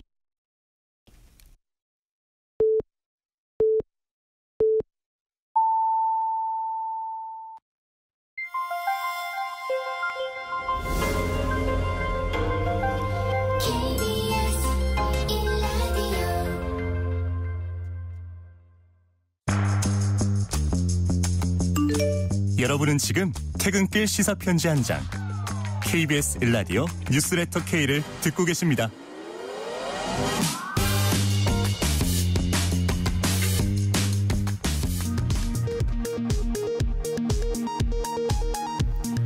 이 시각 라디오 정보센터 뉴스입니다. 방송통신위원장 직무대행을 맡고 있던 이상인 부위원장이 야당의 탄핵소추안 표결이 이뤄지기 전에 자진 사퇴했습니다. 대통령실은 야당의 행태에 심각한 유감을 표한다고 밝혔습니다. 일주일 만에 두 번째로 열린 윤석열 대통령 탄핵 청원 청문회에서 배우자인 김건희 여사 모녀를 포함해 증인 8명이 불출석했습니다. 정청래 법사위원장은 무단으로 불출석한 증인에 대해 고발 등 상응하는 책임을 묻겠다고 밝혔고, 국민의힘은 대통령 탄핵 청원을 야당이 정쟁화해 위법한 청문회를 강행했다고 맞섰습니다. 김건희 여사의 고가 가방 수수 의혹을 수사하는 검찰이 대통령실로부터 해당 가방 실물을 확보해 확인하고 있습니다. 수산업자를 사칭한 사업가로부터 포르쉐 렌터카 등 금품을 받은 혐의로 재판에 넘겨진 박영수 전 특별검사가 1심에서 징역 4개월에 집행유예 1년을 선고받았습니다. 일제강점기 일본 제철의 불법 행위를 인정하며 강제동원 피해 유족에게 배상금을 지급해야 한다는 법원 판결이 또 나왔습니다. 조선인 노동자들의 강제징용 현장인 일본 사도광산은 우리 정부가 반대하지 않기로 함에 따라 유네스코 세계유산 등재가 예상됩니다. 지금까지 라디오 정보센터 뉴스 편유희였습니다.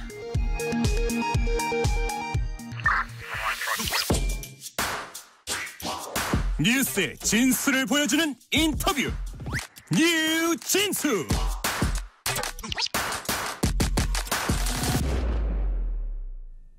지금으로부터 딱 50년 전인 1974년 7월 한국 복싱의 전설 홍수환이 세계 챔피언 타이틀을 따냈습니다. 엄마, 나 챔피언 먹었어. 그래, 수환아, 대한국민 만세다. 온 국민의 심금을 올렸던 이 통화 기억나시죠? 국민복서 홍수환 님이 최근 대통령 특사로 파나마를 방문하고 돌아왔습니다. 특사로 어떤 활동하고 오셨는지 국민복서 홍수환 선생님의 복싱 인생도 아울러서 되돌아봅니다. 홍수환 한국권투위원회 명예회장 오늘 스튜디오에 모셨습니다. 홍수환 회장님 안녕하세요. 안녕하세요. 정말 반갑습니다. 네, 반갑습니다. 네.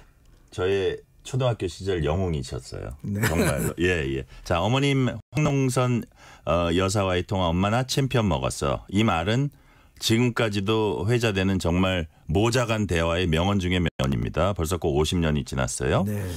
제가 사실 그 홍수환 선생님 복싱 경기 보고 뭐 유재두 선생님 복싱 경기 보고 하면서 어렸을 적 꿈이 네. 스포츠 캐스터 혹은 뭐 스포츠 해설자를 정말 꿈꿨었거든요. 지금 시사 프로그램 진행하고 있으니까 네. 얼추 비슷합니다. 네. 자, 그 정도로 그 복싱의 전설 홍수환의 그 당시 영향력은 정말 네. 컸습니다. 지구의 반대편, 그때도 스포츠캐스터가 이런 표현을 썼어요. 실제로. 지구의 반대편 남아프리카 공화국 더반에서 열린 네. 세계 복싱협회 벤터급 타이틀전에서 세계 챔피언에 올랐습니다. 네. 아놀드 테일러. 그렇습니다. 잘 기억해요. 네. 그날 생생히 기억하시죠? 네. 어땠습니까? 남아프리카 공화국이 이제 가기도 너무 어려웠었고요. 또 하나는 이 인종차별 국가였기 때문에 네네. 그 비행기 트랩에서 내리는데 선생님하고 저하고 어느 쪽을 내릴 줄 몰랐어요. 백인 흑인이 있었기 때문에 우리는 백인 흑인으로 나눠져 있어요. 트랙이. 화이트 칼라 예. 이렇게 딱 나눠져 있었어요. 근데 우리가 어디로 내릴까 그런 적이 있었는데 그때 당시에 그 넬슨 만델라 대통령이 그 감옥에 있을 때입니다. 네. 그래서 그때 제가 기억에 남는 것은 그때 아마 제가 애국심이 조금 뭐 남달리 새겨지지 않았나. 왜냐하면 거기 그 누구도 그날 그 남아공화국 링 위에 올랐을 때 우리나라 원양어선 선원들이 들고 있는 태극기를 보면은 질 수가 없어요. 가슴이 그냥 정말 뭉클합니까? 예, 쟤는 내가 죽어도 이 시합은 이겨야 되겠다. 지금 주먹을 불끈 쥐셨습니다. 네네. 예. 그런 생각을 하셨군요. 벌써 50년입니다. 자, 1966년 김기수님의 첫 세계 챔피언 등극에 이어서 홍수환 회장님이 두 번째 세계 챔피언 됐습니다. 네네. 우리 홍수환 선생님의 입담도 정상급이지만 어머님 입담 제가 보기엔 그 한 수 위입니다. 정말 챔피언급이에요. 어머님 입담. 저보다 낫죠. 이런 말씀하셨어요.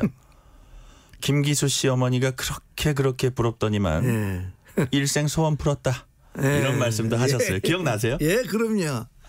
내가 김기수 씨 어머니가 그렇게 부럽더니만 네가 내 일생 소원을 풀어서 소환아. 그다음에 귀에 피는 얼마나 나오냐. 그러셨군요. 자, 1003님이 이런 문자 주셨어요. 50년 전 홍수환 선수의 세계 챔피언 타이틀, 온 국민의 환호와 열광이 지금도 생생하게 기억납니다. 자, 아버님이 중학교 2학년 때 이제 작고 하셨고 어머님이 미군 부대에서 일하시면서 이제 홍수환 선수를 복싱의 거인으로 키워냈습니다. 네, 그렇습니다. 어머님하고 정말로 각별한 존재고 제 기억에 따르면 그때 카퍼레이드 할 때도 같은 차에 탔던 것 같아요. 네, 그때 이제 박정희 대통령께서 그 차를 내줬어요. 네. 카퍼레이드 차를. 지금 카퍼레이드 화면이 우리 유튜브 화면에 나가고 있습니다. 예. 그런데 이제 세계 어느 나라를 봐도 이제 선수만 카퍼레이드 하는 거지. 그러니까. 엄마하고 선수하고 하는 적이 없어요. 아마 거의 유일무이했을 거예요. 근데 우리 어머니가 그 운전수한테 물어봤어요. 그 옆엔 누가 앉습니까? 그러니까 운전수가 거기는 앉는 사람 없습니다. 그러니까 그럼 우리 맏아들 좀 앉힙시다 이래가지고 큰형이 앞자리에 앉았고 조수석에. 저기 우리 회장님 옆에는 어머니. 이야. 그다음에 그냥 한 식구가 그냥 카퍼레이드 할 때. 김포에서 시청 앞까지. 이거 참 뭐 잊을 수가 없죠. 지금 홍수환 한국권투위원회 명예회장과 얘기 나누고 있습니다. 자, 그런데 복서 홍수환을 진정한 전설로 등극시킨 건 바로 파나마입니다. 네. 1977년 11월 27일 파나마에서 홍수환의 사전 오기 신화가 펼쳐집니다. 상대는 지옥에서 온 악마 파나마의 헥토르 카라스키야. 정말 기억합니다. 이렇게 그 링 아나운서가 소개를 카라스키야. 홍수환 당시 2라운드에서 4번 다운당했지만 3라운드에서 믿기지 않는 놀라운 경기를 펼치면서 역전 KO승 따냈습니다. 막 맹수 같은 기세로 덤벼드니까 카라스키야가 완전히 표정이 질려가지고 저 기억이 나요. 로프 위에 이렇게 나중에 걸쳤어요. 그거를 가가지고 위에서 한 방 눌렀어요. 그죠? 악에 받쳤으니까. 와, 제가 모션을 하다 이게 약간 마이크에서 멀어졌을 겁니다 아마. 그래서 지금 저희 제작진이 마이크 간격을 유지하겠습니다. 자, 그 위에다 마지막 한 방 투하. Game is over. 지옥 갔다가 천당 간 심정 어땠습니까? 뭐라 그럴까요? 근데 저는 사실 멍멍해요. 내가 4번을 다운당했는데 사실 어떻게 싸운지 잘 모르거든요. 네. 이게 진심입니다. 뭐 이긴 건 같은데 어떻게 이겼지? 고 디테일하게 안 나와요. 그게. 네. 근데 그쪽에서 재방송을 안 해주잖아요. 내가 그러니까, 이겼으니까. 예. 그래서 한국이 이제 카퍼레이드 끝나고 시청 앞에서 그날 시합한 거 위성 중계한 걸 제가 봤죠. 네. 그러니까 제가 그렇게 잘하더라고요. 예. 근데 저는 그런 느낌도 받았어요. 그때 세 번 네 번째 넘어지실 네, 때는 넘어졌죠. 약간 전략적이었어요. 그러니까 시간을 그게 프리다운제였기 때문에 네. 3다운 뭐 게임 끝나는 게 아니었기 네. 때문에 약간 쉬시더라고요. 그 약간 그 쉬는 것처럼 보였죠. 아 그랬나요? 네. 나는 전략적으로도 약간 감각적으로 그러지 않았나 그때 싶었는데 전략을 짤 수가 없죠. 아 그때는. 그런가요? 네. 예. 자 근데 0184님이 이런 질문하셨어요. 인터뷰에서 이런 비슷한 말씀하셨는데 이게 사실인지. 네. 당시 녀석이 까불어서 혼내줬다 이런 인터뷰 내용 있었던 것 같은데. 네네. 그걸 제가 인터뷰한 거 보니까 예. 제가 그 말을 했더라고요. 그 약간- 자식이 건방져서 약간 조롱하듯한 표정이 있었어요. 예. 끝나고 나서. 예. 근데 그 시합의 인터뷰를 그렇게 한지도 그때 당시는 몰랐어요. 아 근데 그때 기억을 되돌아보니까 직접 네. 만나본 카라스키아가 정말 많이 까불었던 기억이 살짝 나십니까? 까불었죠. 건방졌죠. 건방지게. 예, 왜냐하면- 17살밖에 안 예, 됐죠. 예. 또. 예. 왜냐하면 그 왜 일부러 예. 축혀주는 거 있죠. 네. 아 이거 뭐 세계 챔피언 됐으니까 뭐 나보다도 더 잘하고 그러나 내가 이긴다는 식으로. 예. 그러니까 이게 참 그 뭐 말은 안 통해도 그 얼굴에 그거 다 나타나. 그러니까요. 근데 겁이 난 게 뭐냐? 애가 너무 이쁘게 생긴 거예요. 아 그래요? 잘생겼어요? 예. 그러니까 이게 우리 눈싸움 할 때도 얼굴이 이쁜 놈이면 이게 네. 기분이 나빠. 네. 왜냐하면 안 맞았다는 얘기거든요. 그러니까요. 그걸 약간 좀 얼굴이 찢어진 상처 하나 없이 깨끗해. 그럼 이거 골치 아픈 애거든요. 자, 그래서 네. 지금 4222님이 링에서 4번 넘어져도 다시 일어나는 모습 지금 생각해도 감동입니다. 사전 오기의 신화고요. 자, 그 당시에 뭐 어차피 파나마 관중석은 카라스키아 승리를 아예 그냥 정해놓고 있었어요. 네네네. 막 축제 분위기였고 네. 총소리도 막 나고 그랬던 것 네네네. 같은데 네. 그래서 트레이너인 조순현 선생께서 수아나 1회전만 더 뛰고 그만두자라고 네. 말렸는데 네. 3라운드에서 기사회생한 비결.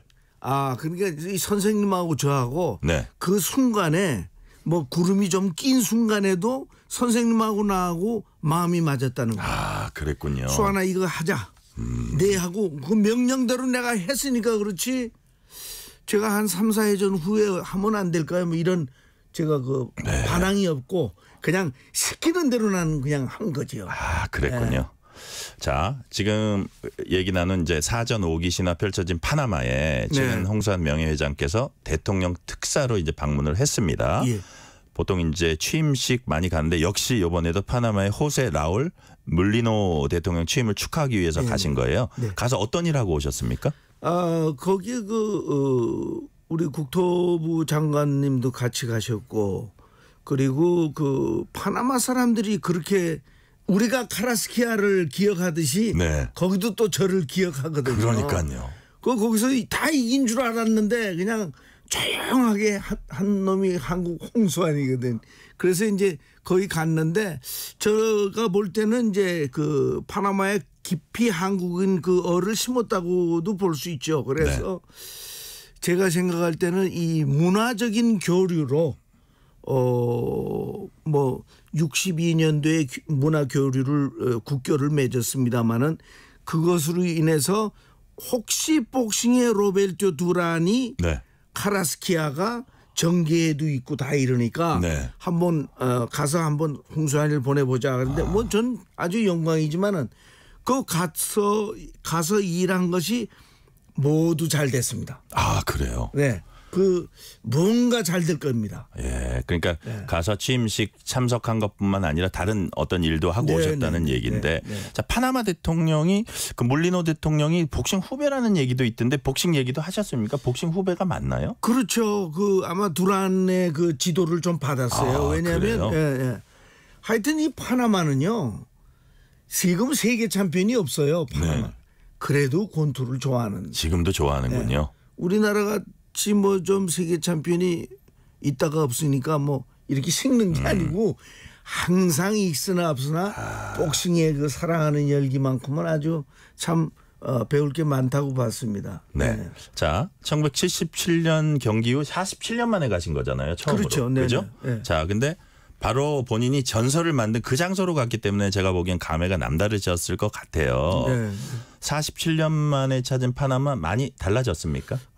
일단은 그 파나마 운하가 네. 한 개를 더 만들어서 2개가 됐고요. 네. 그다음에 사람 사는 그 수준이 참 높아졌고요.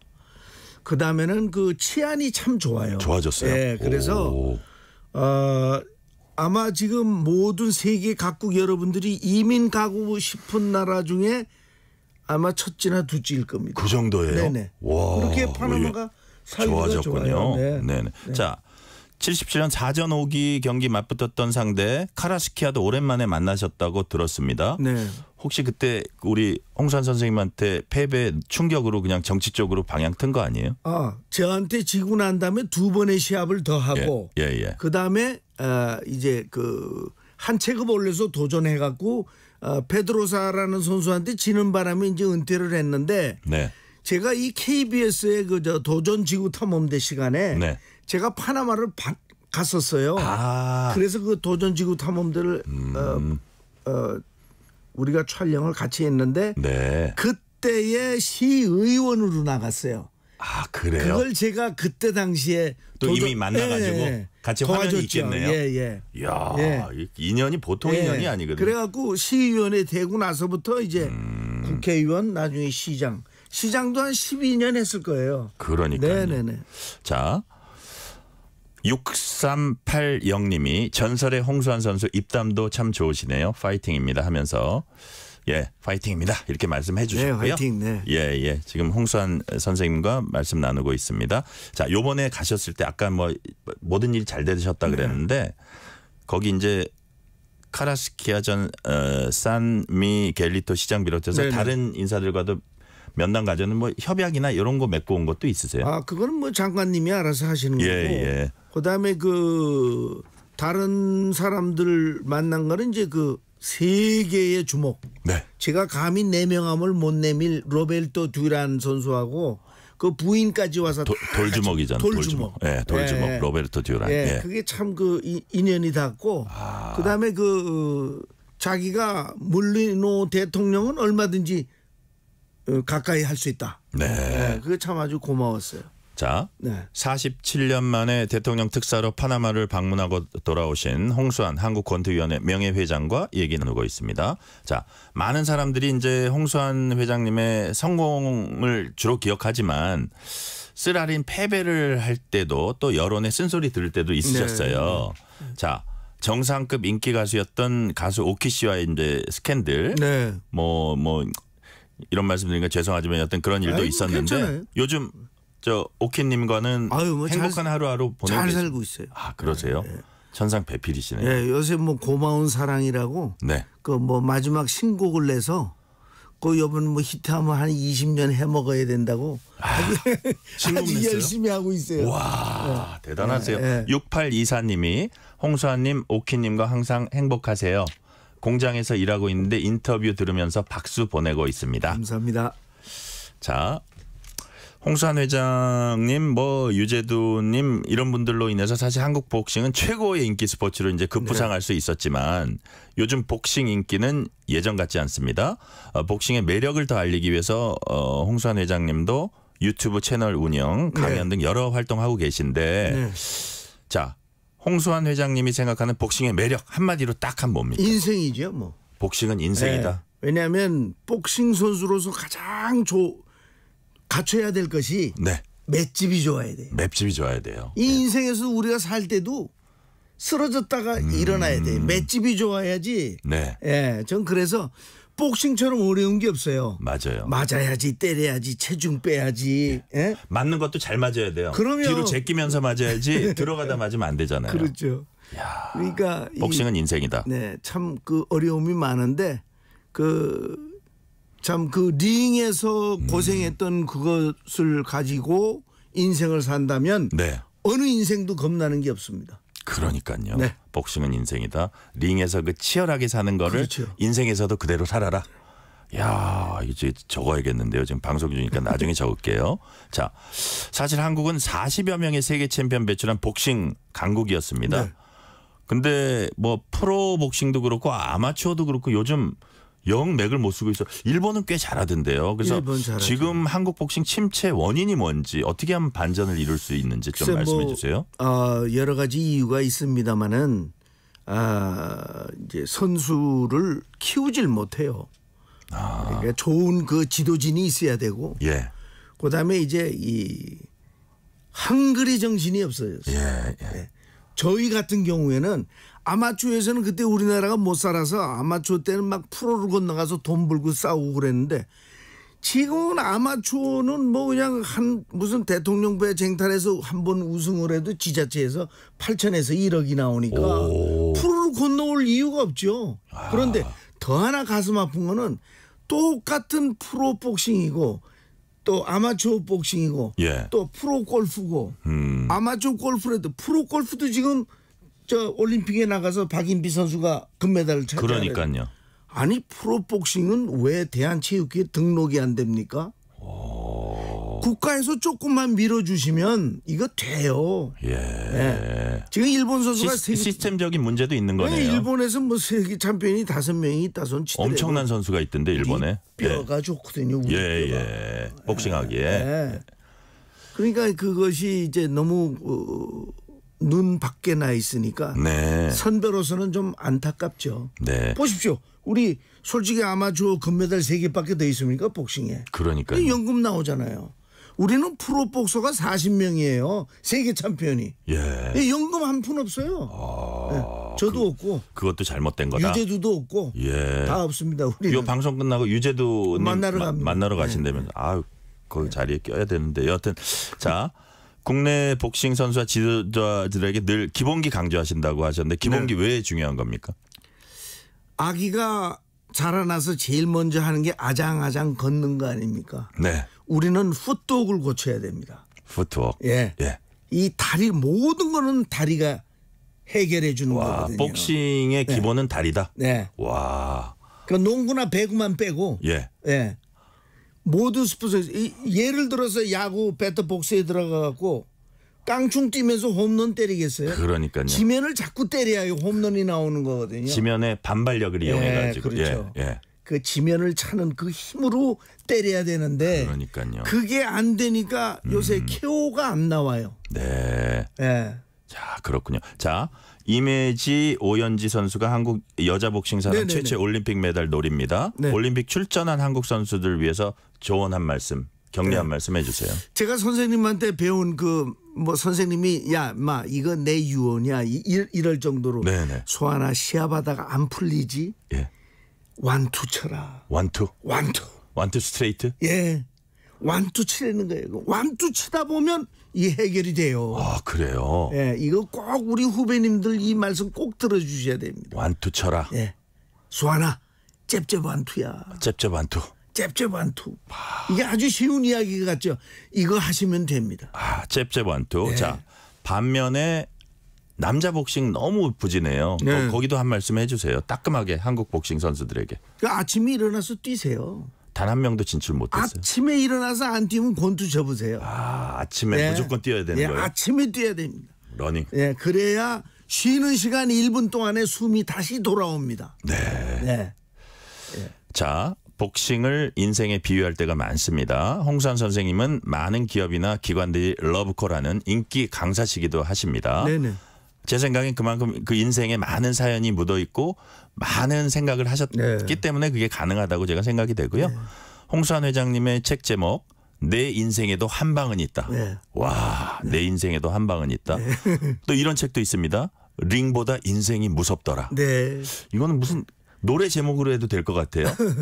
링보다 인생이 무섭더라 등등. 사실 인생이 진짜 링이죠. 그렇죠. 인생은 링이고. 자, 가슴에 와닿는 명언들 많습니다. 자, 그 뭐 기업 강의도 많이 다니시고 하시는데 홍수환 회장님의 인생에 대한 조언 한 말씀 해주세요. 항상 한 번 더 하세요. 다른 거 필요 없습니다. 어려울 때 한 번 더. 한 번 더. 한 번 더. 뭐 하다가 잘 안 돼도 한 번 더. 예. 그 뭐 영어로 just one more. 한 번만 더. just one more. 네, 한 번만 더. 그러면 한 번이 1회전 3분 아니 3분이지 않습니까? 네네. 제가 그 1회전 3분 더 뛴 걸로 네. 50년을 먹고 삽니다. 이야, 한 번 더 하신 거예요 그때도. 네, 한 번 더 한 걸로. 지옥에서 온 사자한테. 네. 악마죠, 악마. 예. 예. 그 쓰러졌다가 한 번만 더 뛴 게. 네. 자, 3988님이 중앙고의 자랑 홍수환 후배입니다. 오랜만에 음성을 들으니 옛날 경기들이 새록새록 떠오르네요. 중앙고 졸업하셨고 이제 인천대는 좀 나중에 졸업하셨는데 중앙고 다니실 때 공부를 잘하셨고 영어를 특히 잘하셨어요. 저 기억 잘하죠. 제가 그만큼 팬이었대도요. 자, 또 문자 들어온 거 있는데 요거는 마지막 질문 드린 다음에 마지막 문자는 소개해 드리겠습니다. 자, 한국 복싱의 전설 홍수환 회장님의 앞으로 목표와 계획 들어보겠습니다. 목표 계획 다 똑같이 복싱 부활입니다. 복싱 부활. 반드시 하겠습니다. 네. 복싱 부활 반드시 하겠다는 말씀까지 하셨습니다. 그리고 복싱은 인생이고 바로 복싱을 하는 링이 바로 인생이더라라는 말씀 가슴에 새기겠습니다. 네. 자, 3986님이 제 나이가 78살인데 홍수환 씨를 생각하니까 지금도 가슴이 울렁울렁 피가 솟는 기분입니다. 길 가다가 홍수환 사진을 보면 시합 열흘 전부터 잠을 설치곤 했죠. 살기 어려운 시절 온 국민을 열광하게 했던 홍수환 선수를 비롯한 여러 복싱인들에게 고마운 마음을 전합니다. 아유, 감사합니다. 저의 마음도 똑같습니다. 네, 정말요. 감사합니다. 예. 자, 47년 만에 대통령 특사로 파나마를 다녀온 한국 복싱의 전설 홍수환 한국권투위원회 명예회장이었습니다. 회장님 감사합니다. 감사합니다. 아이고, 건강하십시오. 선생님, 다음에도 또 저희가 전화 드리겠습니다. 네, 불러주세요. 네. 교통정보센터 얘기 듣겠습니다. 서희영 리포터 나와주세요. 네, 금요일 퇴근길 서울 시내 주요 간선도로 대부분에는 차가 많습니다. 그 가운데 올림픽대로 하남 방향 반포대교 지나 4차로에는 추돌 사고 나서 더 혼잡하고요. 그 뒤 한강대교에서 암사대교 지나는 데만 1시간 30분 이상 걸립니다. 고속도로엔 정체 속 사고가 많습니다. 서해안고속도로 서울 방향 서해대교 위 차량 화재 사고 발생했는데요. 사고 처리하면서 송악 나들목부터 정체 심하고요. 이후 서평택 분기점에서 용담터널 사이 총 21km 정체고 또 광명역부터도 밀립니다. 나란히 가는 평택 시흥고속도로 시흥 방향 조암에서 남한산까지 긴 구간 흐름이 답답합니다. 평택 제천고속도로 제천 방향 서평택에서 청북 나들목까지 밀리는데요. 앞시간 발생한 사고 여파입니다. 또 송탄에서 안성 분기점까지 정체고요. 중부 내륙고속도로 창원 방향 여주 분기점에서 감곡까지 정체. 이후 충주 부근 2차로에 대형 화물차가 멈춰 있습니다. 또 칠원 분기점에는 사고 있어서 뒤로 정체 뱉고 있습니다. 영동고속도로 인천 쪽 양지에서 광교터널까지 17km 밀리고요. 동수원 2차로에는 승용차 사고 있어서 조심하셔야겠습니다. 이후 북수원부터 영동선 시점 사이 15km 막힙니다. 중앙고속도로 춘천 방향 대동요금소 1차로에 발생한 사고 처리하면서 대동교부터 여파 받습니다. KBS 교통정보센터였습니다.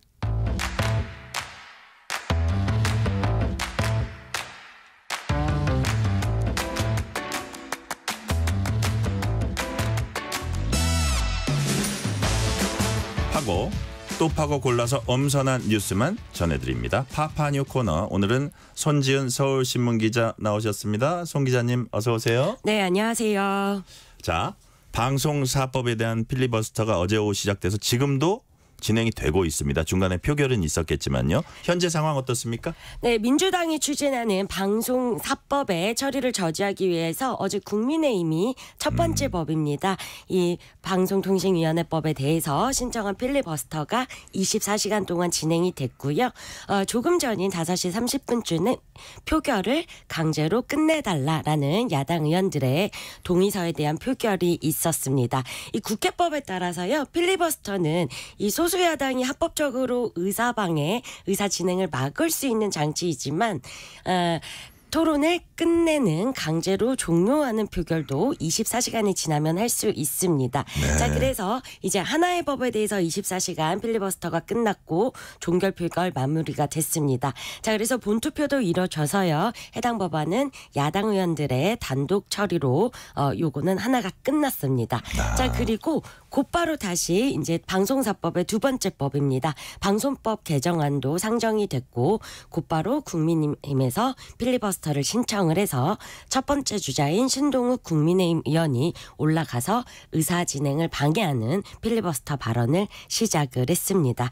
자, 요 방송사법을 다 끝내려면요. 네. 이렇게 이 똑같은 절차를 4번을 거쳐야 합니다. 그래서 원래는 저희가 4박 5일 정도가 소요될 것으로 봤는데 내일이 또 민주당의 전당대회 일정이 있습니다.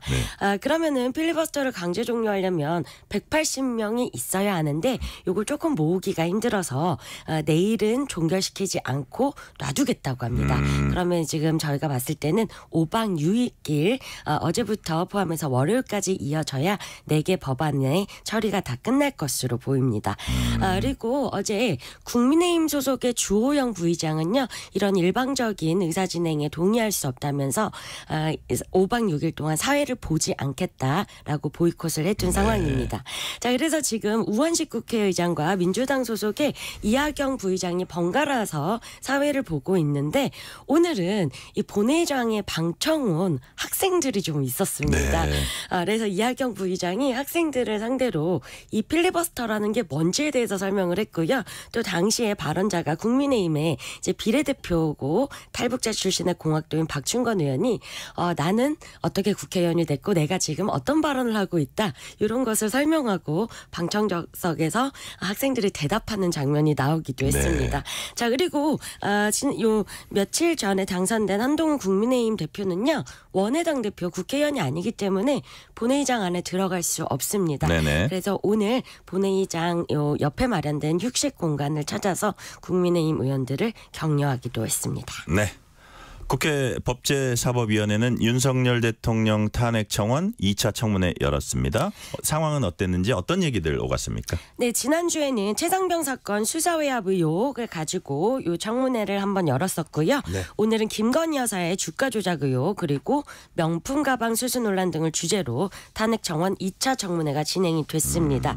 자, 그런데 이거 청문회 자체는요. 국민의힘은 반대하고 있고 불법 청문회라고 주장을 하고 있기 때문에 야당 의원들만 출석한 가운데서 열리다가 일부 참석을 했고요. 자, 그리고 오늘은 야당이 증인으로 김건희 여사 그리고 김건희 여사의 모친이죠. 최은순 씨, 정진석 대통령 비서실장, 이원석 검찰총장 등을 증인으로 신청했으나 역시 불참을 했습니다.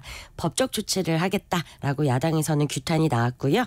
여당은 오늘 청문회 자체가 국회법에 근거 없는 불법이다라면서 증인들이 출석할 의무가 없다고 맞섰습니다. 그리고 이 김건희 여사가 나오지 않은 데에 대한 항의의 의미로 이 중간에 정해된 시간 동안에 민주당 의원들과 야당 의원들은요. 대통령실을 항의 방문해서 피켓 시위를 하고 오기도 했습니다.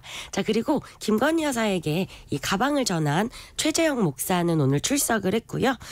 김 여사에게 전혀 미안하지 않다 이런 주장을 펼쳤습니다. 네. 자, 국민권익위원회가 이른바 김영란법으로 불리는 부정청탁 및 금품 등 수수 금지에 관한 법률상 식사비 한도를 이르면 추석 전에 현행 3만 원에서 5만 원으로 올리기로 했죠. 네, 지난 22일에 권익위원회의 전원위원회에서 결정된 사안이고요.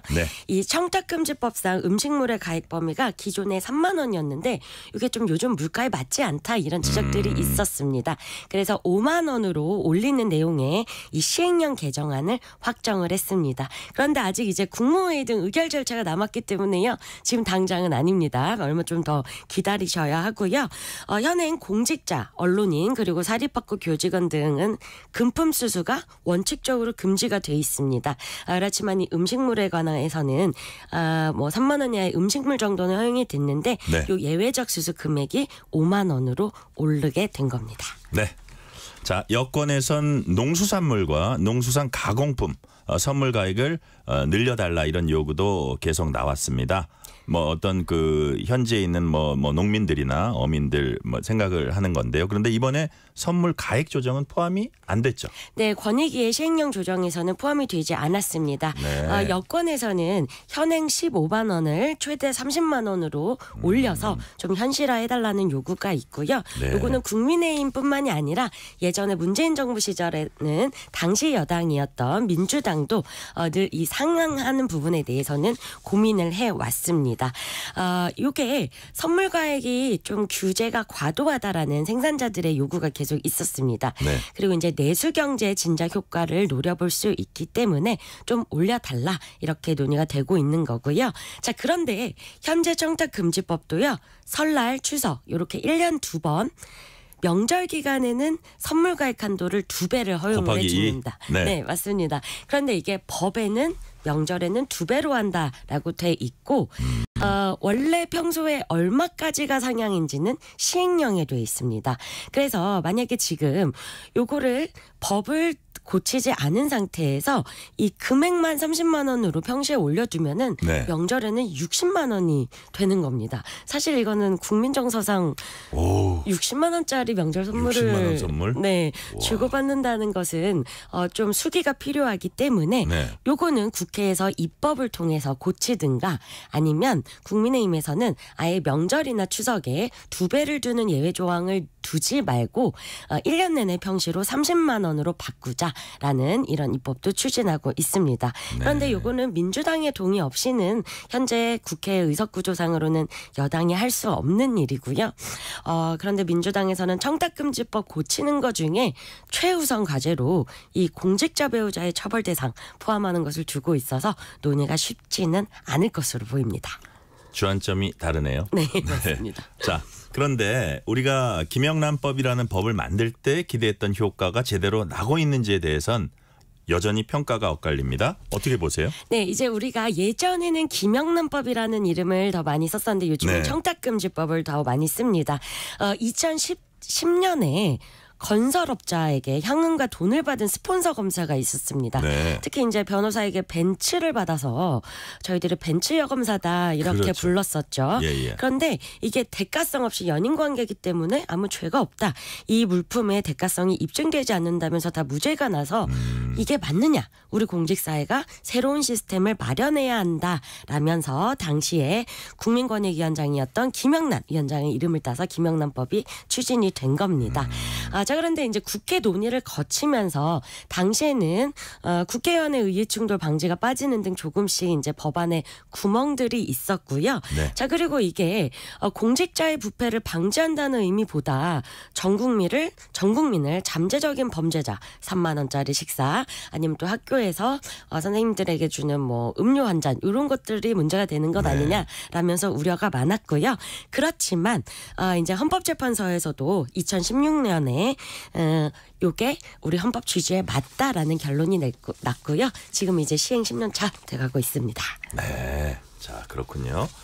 자, 또 이 외에 이것과 둘러싼 이른바 김영란법과 둘러싼 어떤 쟁점들이 또 있습니까? 네, 일단 불필요한 접대 문화가 사라졌다라는 데는 대부분의 공감대가 형성돼 있습니다. 네. 그리고 학교에서 촌지 이런 금품수수 관행도 사라졌다라는 데는 긍정적인 효과가 있고요. 그런데 이 국내 농축수산업계 또 화훼업계 등은 직격탄을 맞은 건 사실입니다. 특히나 값싸고 질라진 외국산들이 이제 밀려 들어오기 때문에 생산 단가를 맞출 수 없다라는 이들의 목소리도 늘 정부에서는 좀 검토를 해야 한다라는 입장입니다. 네. 그런데 오늘도 청탁금지법 관련 주요 판결이 하나 나왔습니다. 어떤 내용입니까? 네, 이른바 이 가짜 수산업자에게 포르쉐 렌터카 등을 지원받은 혐의로 재판에 넘겨진 박영수 전 특검 1심에서 유죄를 받았습니다. 징역 4개월에 집행유예 1년 선고받았고요.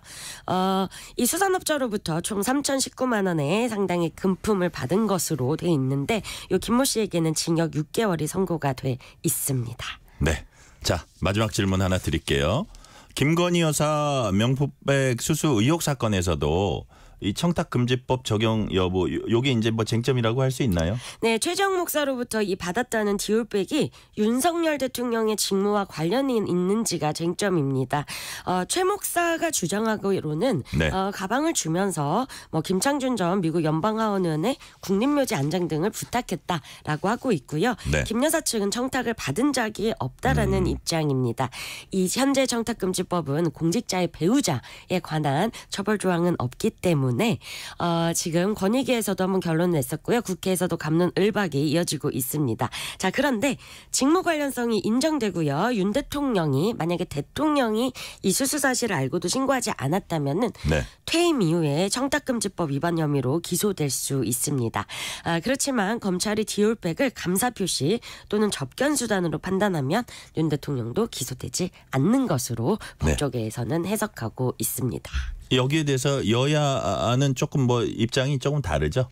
네, 일단 민주당에서는요. 22대 국회 들어서 일단 김 여사와 관계없이 배우자 부분은 법을 고쳐야 된다라고 하고 있고요. 네. 그렇지만 국민의힘은 이 전체를 정쟁 요소로 보고 있기 때문에 의견을 좁히기가 쉽지 않습니다. 지금은 여야 간에 여기에 있어서도 간극이 크다. 는 말씀까지 오늘은 듣겠습니다. 지금까지 손지은 서울신문 기자였습니다. 말씀 감사합니다. 감사합니다.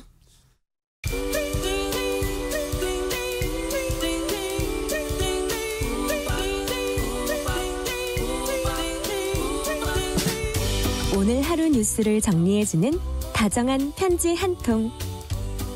KBS 1라디오 뉴스레터 K.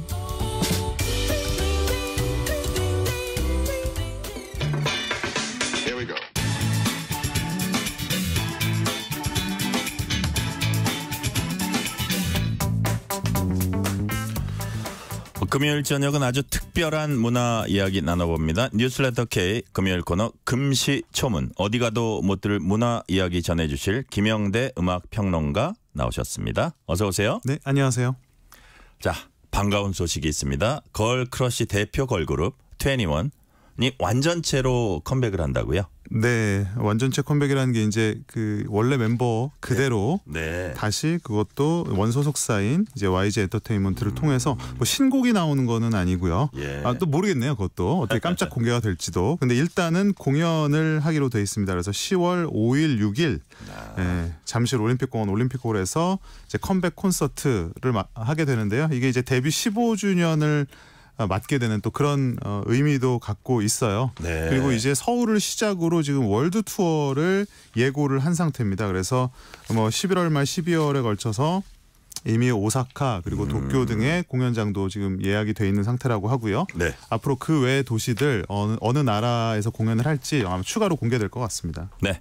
지금 공식적으로는 활동을 안 하는 상태죠. 공식적으로는 이제 해체죠. 근데 이제 그룹의 해체라는 게 본인들의 의지로 우리가 뭐 그룹을 해산하겠다라는 것이 아니라 보통 K-팝 같은 경우는 원 그 소속사가 이름이라든지 그 그룹에 대한 권리를 갖고 있기 때문에 그 소속사인 YG에서 사실 공식 해체를 결정한다고 이제 발표를 한 거죠.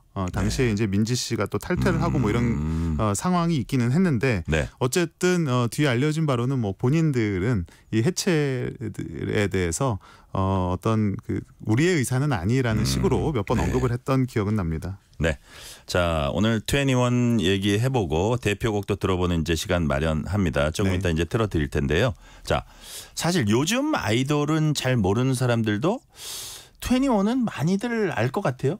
그 예전에 21, 뭐 엑소, 슈퍼주니어 같은 그룹이 그랬지만 이제 아이돌 음악도 많은 사람들이 이제 공통되게 세대를 초월해서 즐기는 좀 대중가요의 개념이었던 적이 있었죠. 요즘은 조금 더 매니악해졌고요. 그래서 아마 21은 굉장히 대중적인 그룹이기도 했고 워낙에 히트곡도 많은 그룹이라 아마 노래를 들어보시면 이 그룹. 그렇죠. 그러니까요. 네. 자, 그렇다면 저도 깜짝 놀랐는데 벌써 데뷔 15주년이다 그러는데 그렇습니다. 21이 가요계에서 가졌던 위치 뭐라고 할 수 있을까요? 뭐 2세대 아이돌이라고 하는데요. 2세대 아이돌의 시대를 소녀시대, 원더걸스 등과 함께 어떤 전성기를 구가했던 팀 중 하나고 또 하나의 의미는 당시만 해도 2세대만 해도 이게 북미 시장이 아직은 미지수로 남아 있었어요. 네. 미국이라든지 캐나다 이런 나라들이죠. 근데 이 나라의 취향을 저격을 하면서 예. 그 시장의 문을 열어서 그 이후에 엑소라든지 방탄소년단이 들어갈 수 있는 그 물꼬를 터준 그룹으로서의 의미를 또 평가할 수 있겠습니다. 네. 자, 해외 시장 지금 말씀하신 게 바로 미국 시장에서 통했던 최초의 걸그룹이다. 이렇게 네. 이제 평가를 해 주셨고요. 정말 말씀하신 대로 그때만 해도 정말 21을 외국 사람들이 좋아해? 이렇게 좀 갸우뚱하기도 했었다고 하는데 그래요. 이제 네. 코첼라 무대에 우리 K-팝 그룹이 서는 것도 자연스럽잖아요. 자연스럽게 됐죠. 네. 사실은 이제 뭐 그런 모든 것에 발판을 놓은 그룹이 되겠고 그 당시 이제 북미 시장에서 21을 주목했던 것은 역시 아까 뭐 잠깐 언급하셨지만 그 걸크러쉬라는 이미지요. 이게 당시만 해도 한국 걸그룹에서는 많이 보기 어려운 이미지였어요. 우리나라 걸그룹 하면 좀 소녀적인 이미지, 예쁘고 깜찍하고 귀여운 이미지, 뭐 섹시한 이미지 정도로 이제 소구가 됐었는데 이제 21이 갑자기 공격적인 이미지, 주체적인 이미지, 네. 그리고 뭔가 우리는 이쁜거나 이런 거에 상관하지 않는 그룹이야라는 네. 아주 묘한 태도를 보여주면서 그런 게 해외에서 것들이 좀 통한 그렇습니다. 비결이에요. 네, 그런 아주 와. 이유가 있었죠. 네. 자, 여기서 잠깐 21의 대표곡 함께 듣고 얘기 이어갑니다. Come Back Home.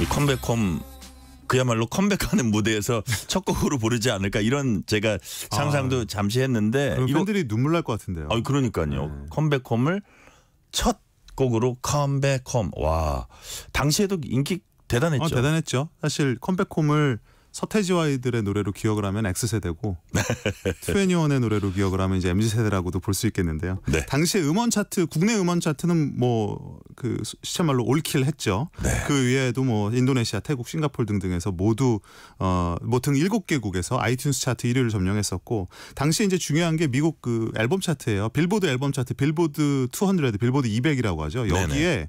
61위로 진입을 해서 최고 성적을 남겼는데 당시만 해도 이게 빌보드 200이라는 것이 들어가기도 어렵지만 61위라는 건 굉장히 높은 순위였습니다. 요즘 뭐 신인 그룹이 나와도 1, 2위를 하는 시대가 됐지만 이거는 시대적인 거에 뭐 약간 보정을 해야 될 것 같아요. 그러니까요. 요즘에 1, 2위와 맞먹는 그런 성과였었고 미국 시장에서 뭐 단숨에 21을 주목을 해서 많은 기사가 쏟아졌던 기억이 저도 납니다. 제가 그때 미국에 있었어요. 아, 그러셨군요.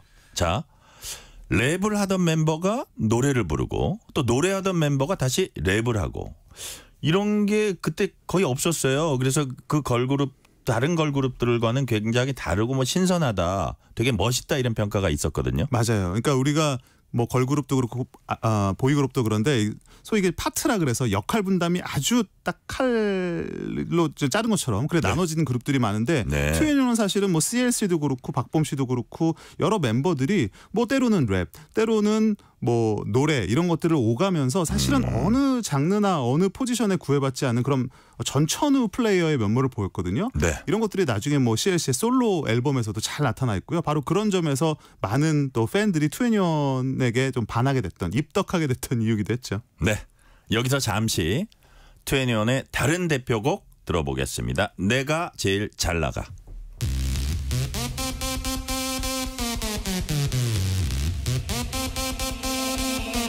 내가 제일 잘 나가. 내가 제일 잘 나가. 내가 제일 잘 나가. 내가 제일 잘 나가. 제일 잘 나가.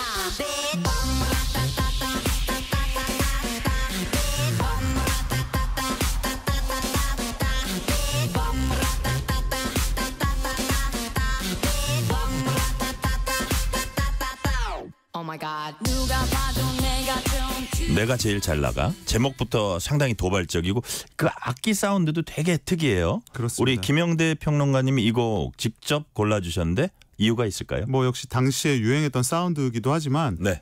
지금까지의 2NE1을 잇게 한 대표곡이라고 봐도 네. 과언이 아닐 것 같아요. 무엇보다도 그들의 이미지, 이 노래 제목에 함축되어 있는 내가 제일 잘 나가.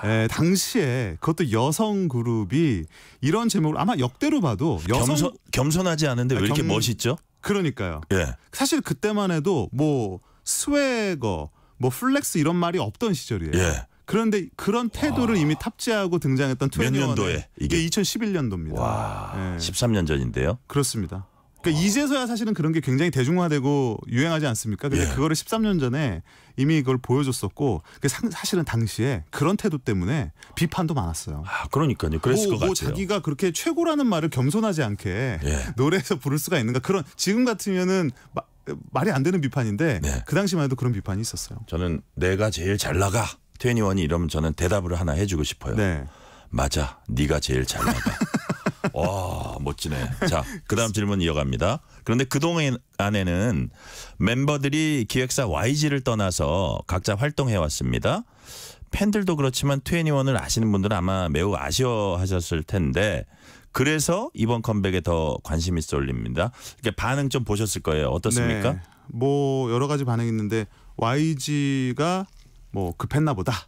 YG가 아쉬우니까 2NE1이라는 카드를 쓰려나 보다. 뭐 이런 사실은 좀 반응도 있었고요. 고관이 명관이다.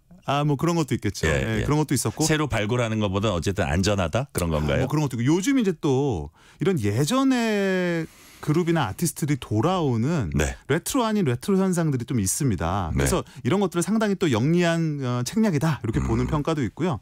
또 한편으로는 그냥 마냥 반가운 것이 또 팬들의 마음이죠. 그래서 사실은 이대로 그 너무 대단한 그룹의 마지막 치고는 너무 흐지부지하게 정말 마감이 됐었거든요. 그런데 이제는 제대로 된 우리가 만약에 이게 피날레일지라도 제대로 된 피날레를 할 수 있겠다라는 그런 기대감이 또 있는 것이고요. 또 한편으로는 좀 경제적인 관점에서도 이게 YG가 당장의 어떤 뭐 경제적인 효과를 노리는 그동안은 사실 이제 YG 하면은 SM, YG, JYP라고 해서 3대 기획사라고 불렀고 사실 하이브가 등장한 이후에는 이제 하이브가 압도적인 1위로 올라서면서 4대 기획사 체제로 재편이 됐지만 또 일각에서는 지금 YG의 성과는 3대로 불리기에는 좀 모자라다. 또 이런 평가도 있었거든요. 그래서 이제 여러 가지 관점에서 이제 볼 수 있는 좀 흥미로운 컴백인 것 같습니다. 자, 그렇다면 이번 2NE1의 컴백이 뭐 아까 피날레 가능성도 얘기하셨는데 반전 카드 될 수 있을까요? YG한테? 입장에서요.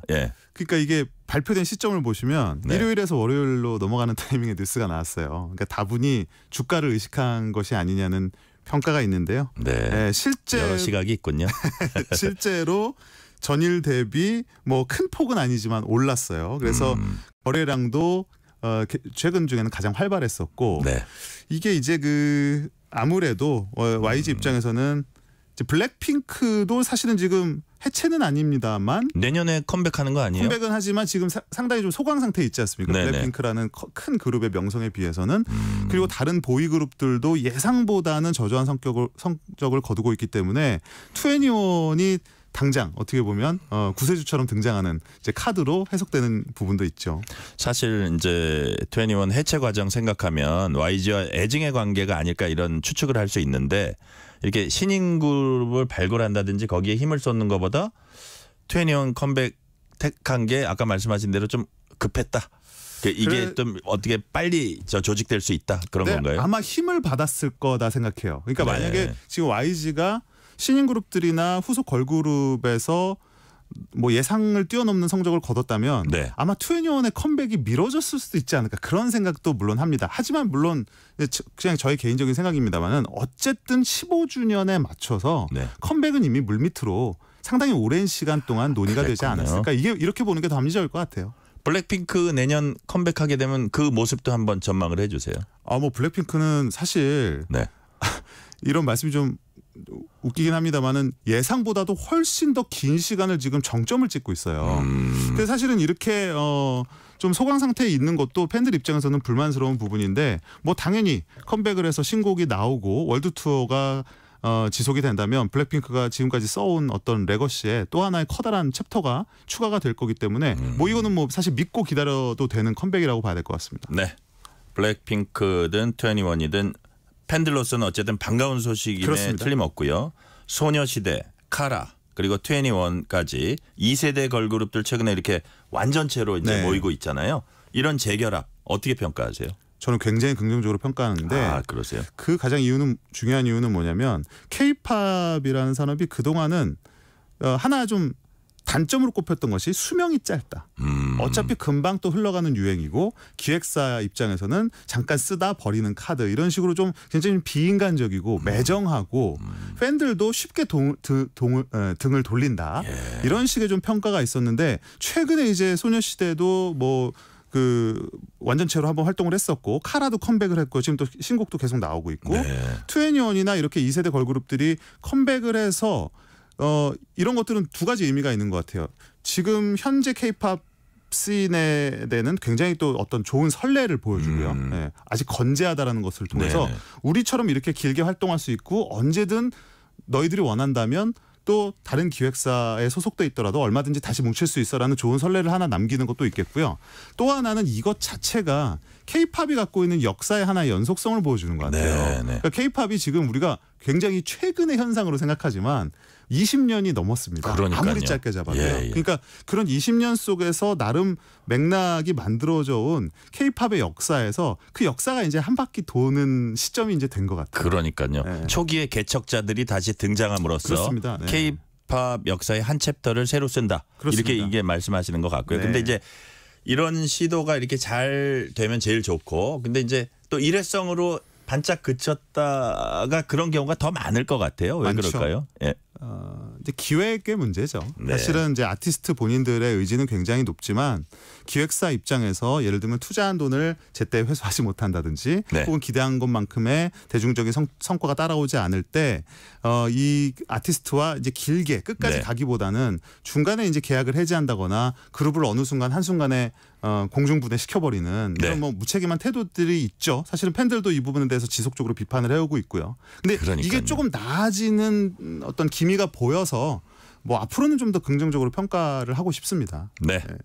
자, 신곡 발표와 또 그룹 활동 계속 이어가는 거 21 큰 기대를 한번 해보겠습니다. 오늘은 여기까지 말씀 듣겠습니다. 뉴스레터 K 금요일 코너 금시초문 김영대 음악평론가였습니다. 감사합니다. 고맙습니다. 이근호님이 뉴스레터 K 다음 주 월요일에도 또 만나요 하고 오늘 내용이 아주 좋았나 봐요. 예, 우리 김영대 평론가님 내용 좋았고요. 오늘 뉴스레터 K는 여기까지입니다. 21 전설의 시작을 알린 데뷔곡이었죠. 파이어 끝곡으로 준비했습니다. 커피 쿠폰 받으실 분들은 뉴스레터 K 홈페이지 확인해 주시고요. 오늘도 함께해 주신 청취자 여러분 진심으로 감사드립니다. 지금까지 뉴스레터 K 전종철입니다.